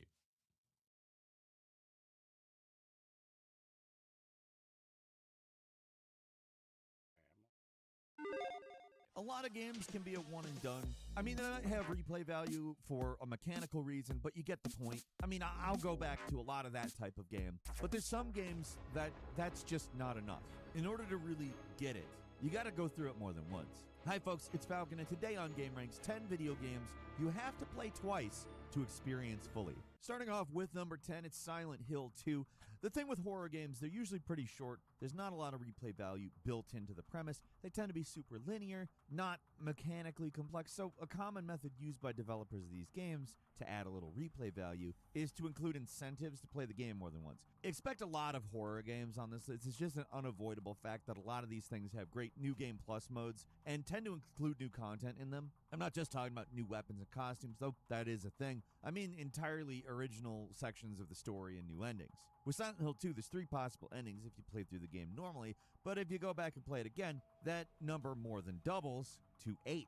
Yes, in the new remake, there are 5 new endings you can see through playing New Game Plus, and if you know how to trigger them, you can see all of them in just one additional playthrough. That's probably not going to happen if you're playing like a normal person, because these new endings require finding obscure items in the environment, but if you're a filthy cheater, you just look up what to do online. It's fairly simple, especially because the game gives you a chainsaw right at the start of the second playthrough, which makes mincemeat out of everything that looks at you funny.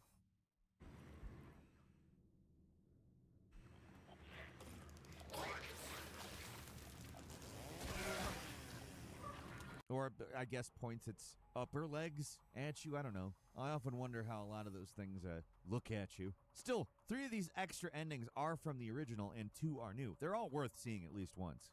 And number 9 is Armored Core 6, from the developer of Armored Core 6, along with many other games like the famous Soul series. I don't need to tell you who From is, but they always offer a lot of New Game Plus stuff. Pretty much all their games let you start over from the beginning with your experience and equipment intact and face off against an even tougher version of the game. None of that's new, but where the Souls games are basically the same game in New Game Plus, a little tougher in Dark Souls 2 case, add some new enemies around sometimes, Armored Core 6 changes the game in a few major ways. There's a new weapons and parts shop, for instance. There's new arena opponents and entirely new routes for missions. In New Game Plus, while playing regular missions, you sometimes make a decision about who to size with. So if you want to completely change your allegiance from how you went through the game originally, you can do that. You can potentially unlock new alt missions that allow you to play through certain events from a completely different perspective. So, you got a nice punch in. Go buy a lottery ticket. The Red Guns are going to be first over the wall. Have fun watching from the sidelines. And some of these changes have a huge effect on the missions you have available to you. Even if you didn't care about all that, there's already an incentive to play through the game again because there's 2 separate ending routes, and you can only pick one the first playthrough. So if you want to see that other version, the other final levels, the other way to the end of the game, you have to play through a second time. There's even a third ending that can be unlocked if you make some certain decisions through the third playthrough. So to fully experience the game, you have to play through it at least 3 times. In this game's case, that's not that hard to do. It's fun and it's fairly short, so don't need much convincing to jump in for a second round. All the New Game Plus extras are just icing on the cake for me.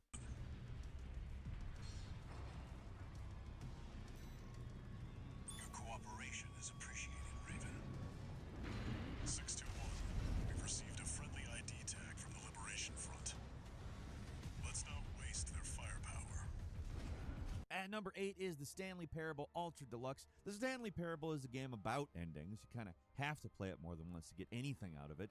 If you only played through the game once, then you turn the game on, make 3 or 4 simple choices, get an ending after about 10 minutes, and shut the game off forever. That wouldn't really be in the spirit of the thing. It's basically a walking simulator with branching paths that lead to different endings. Still manages to have some kind of New Game Plus, though. If you see a few base game endings, then eventually a new door appears and a new content sign is next to it. Oh, good. You notice my sign. Yes, I have something very exciting to show you.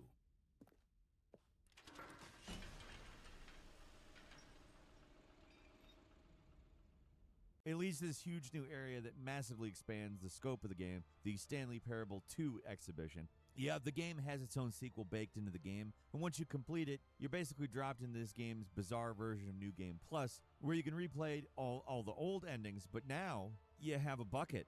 That sounds like a joke, like they're making fun of the idea of New Game Plus because they give you a useless bucket. It's true.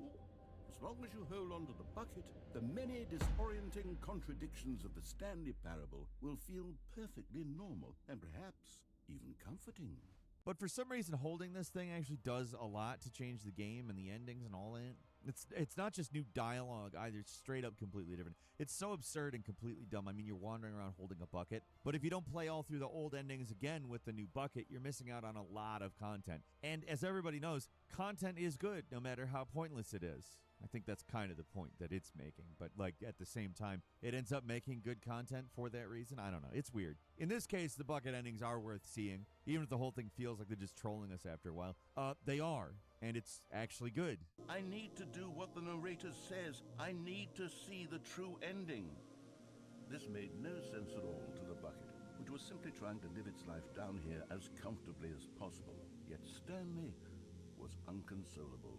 At number 7 is The Quiet Man. Now, I didn't say the games that I'm going to talk about have to be good. I said you have to play through them more than once to get everything out of them. The Quiet Man is a terrible action game with a baffling story that only raises more questions than it answers. Like, why does a game where the premise is the main character is deaf, so there's no sound, have multiple extended scenes where the main character isn't there? Like, so many scenes seem like they were made with sound in mind, and then they were just muted later, which is obviously what happened because the game's one kind of interesting idea. The Quiet Man answered. After beating the game and going through this absolutely nonsensical story in silence, the game gives you the option to go back and play it through again, only this time with the sound, so you can hear what everyone's actually saying. In a better game, that would be an interesting idea, but, I mean, most of the fun of The Quiet Man comes from being completely baffled by everything going on. And to the game's credit, there are some scenes where hearing what is actually being said does change the context of the scene. Like a part where it seems like a police officer is comforting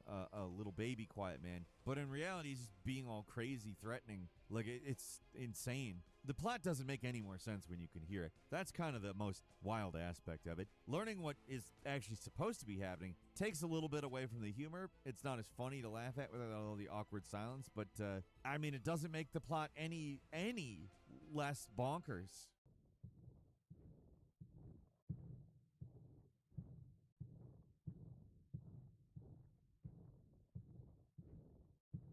And number 6 is Blasphemous. This one's going to be a little tricky to explain, but yeah, follow me. So the first Blasphemous game does have a third golden ending, but you don't get it by playing New Game Plus.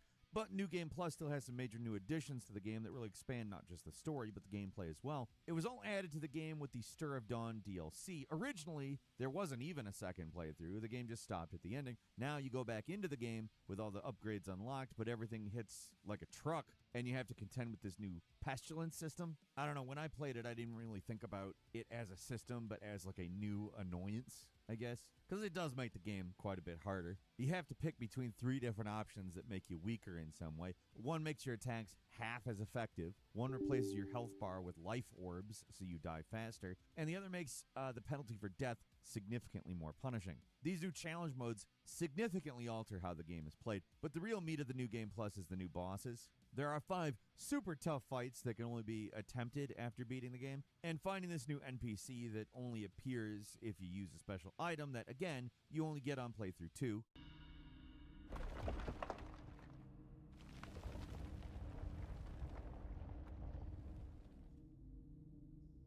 These new fights are the real stars of the show. They are super brutal, but if you want to experience everything Blasphemous has to offer, they're well worth hunting down. I am called Hebrael, held captive by the ancient miracle's plans since my arms grew, since the first creak of my crooked neck. And number 5 is Resistance 1. Here's one I hear almost no one talk about, but it's one of those weird things that's always stuck out in my brain. The original Resistance game was on the PlayStation 3. There's 9 guns you can find in the campaign normally. One of them is just an upgraded version of the standard alien machine gun. It's a pretty good selection of weapons, but here's the thing. If you play through the game a second time, there's 4 more guns. That's 1/3 more guns in the first playthrough. And all these new weapons are awesome. Honestly, they just make the game a lot more fun to play. Nothing else about the game changes. It's all exactly the same except these new weapons. But they're enough of a game changer that it's really worth playing through the game a second time just to play with them.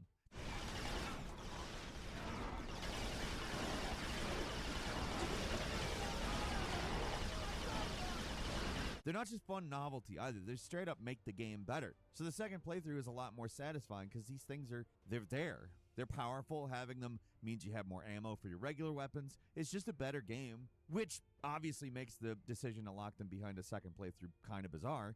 But man, does it really add some replay value to the game. If you actually know they're there, most people probably had absolutely no idea that there were new guns in New Game Plus. I mean, what other FPS game has ever done that? I cannot think of another one. Like the guns they add in a second playthrough are novelty guns, not like make the game better guns. But they're here, they're real, and you haven't fully experienced the game until you've used them. At number 4 is the Dead Space remake, another horror game, another New Game Plus mode. The original version of Dead Space also lets you play through the game a second time, but the recent remake really expands the mode with things that keep the second playthrough a lot more fresh. You get a tougher suit, bunch of free money, powerful nodes for upgrading your equipment, which sound like they would make the game easier, if not for these new, tougher versions of necromorphs with weird purple skin and glowing eyes. These new enemies are super fast and much tougher than the standard pair, and they can pop up at any time, so they really keep you on your toes. There's no survivors. Demons are trying to get into the command computer.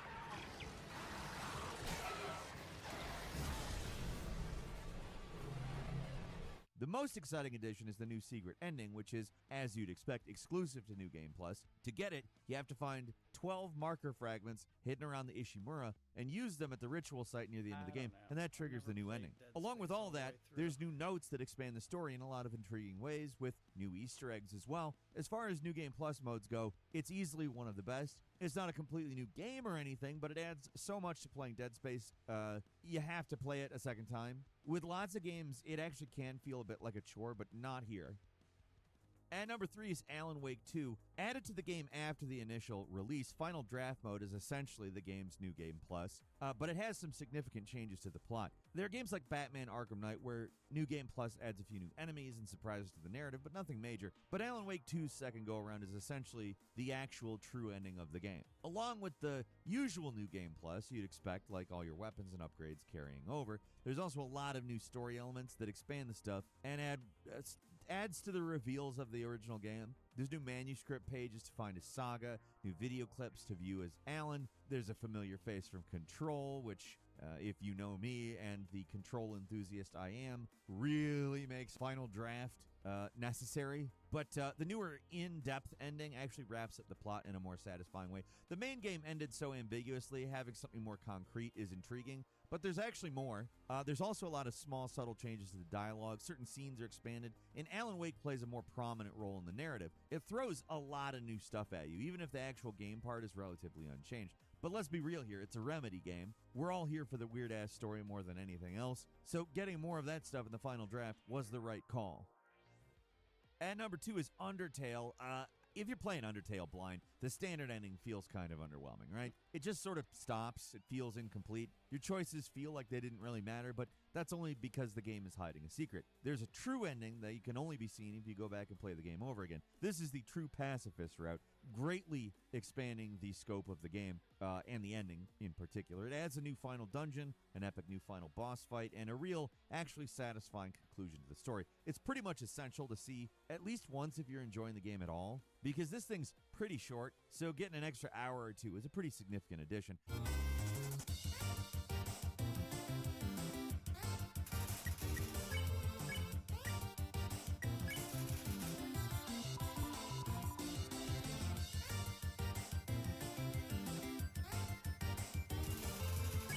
Here's the thing.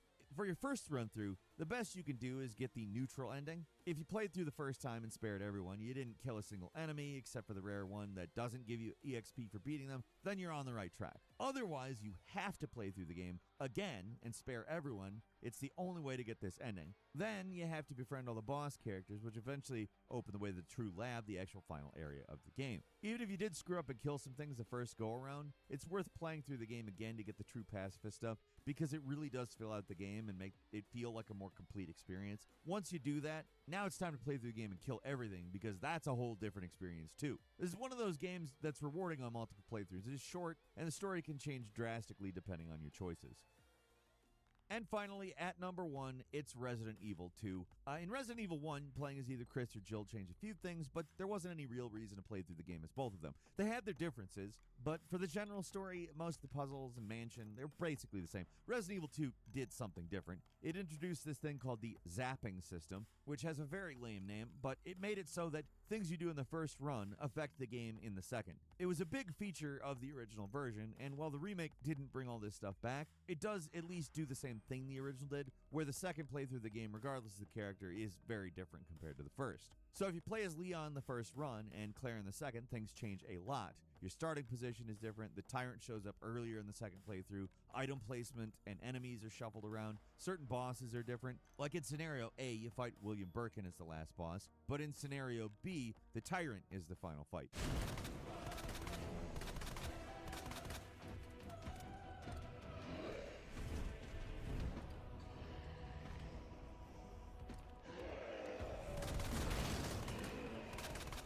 Like in the original game, the ending is also expanded in B, with Birkin's final form on the train and the actual epilogue to the story. In the first Resident Evil game, if you only played through one character's story, it really didn't matter if you played the other. They were essentially the same other than some small differences. But with Resident Evil 2, you gotta play as both. Sure, the general flow is basically the same, but changing story elements and special events, that only happen in the second go-around make playing through Scenario B pretty much essential. It's not exactly a new game plus when you get down to it, so you're really just playing the game a second time, but there's a lot to get from it. I do, of course, have a bonus for you as well. Nier and Nier Automata. I gotta mention them. Playing them over and over again is kind of their thing. Nier Automata is especially interesting because it's a game where you have to play through 3 times to even get the full story, but playthrough 3 is not. The rest of the game is just completely different. Like, even the second playthrough does have a lot of change. You're mostly doing the same stuff over again, but you're playing as a new character with hacking powers that dramatically alter certain events. There's expanded scenes that reveal the tragic stories behind the enemies you fight,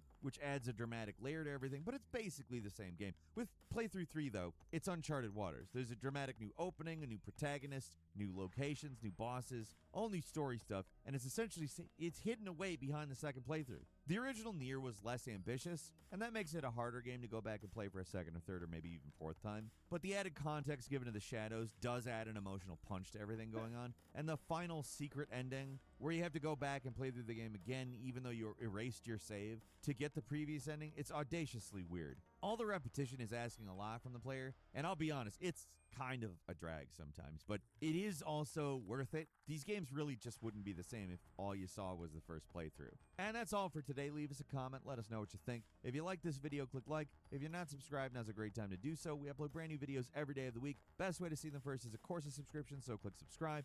Don't forget to enable notifications, and as always, we thank you very much for watching this video. I'm Falcon. You can follow me on Twitter at Falcon the Hero. We'll see you next time right here on GameRanks. All right, guys. I'm going to call it a night. At least call it Fails, not just as a father.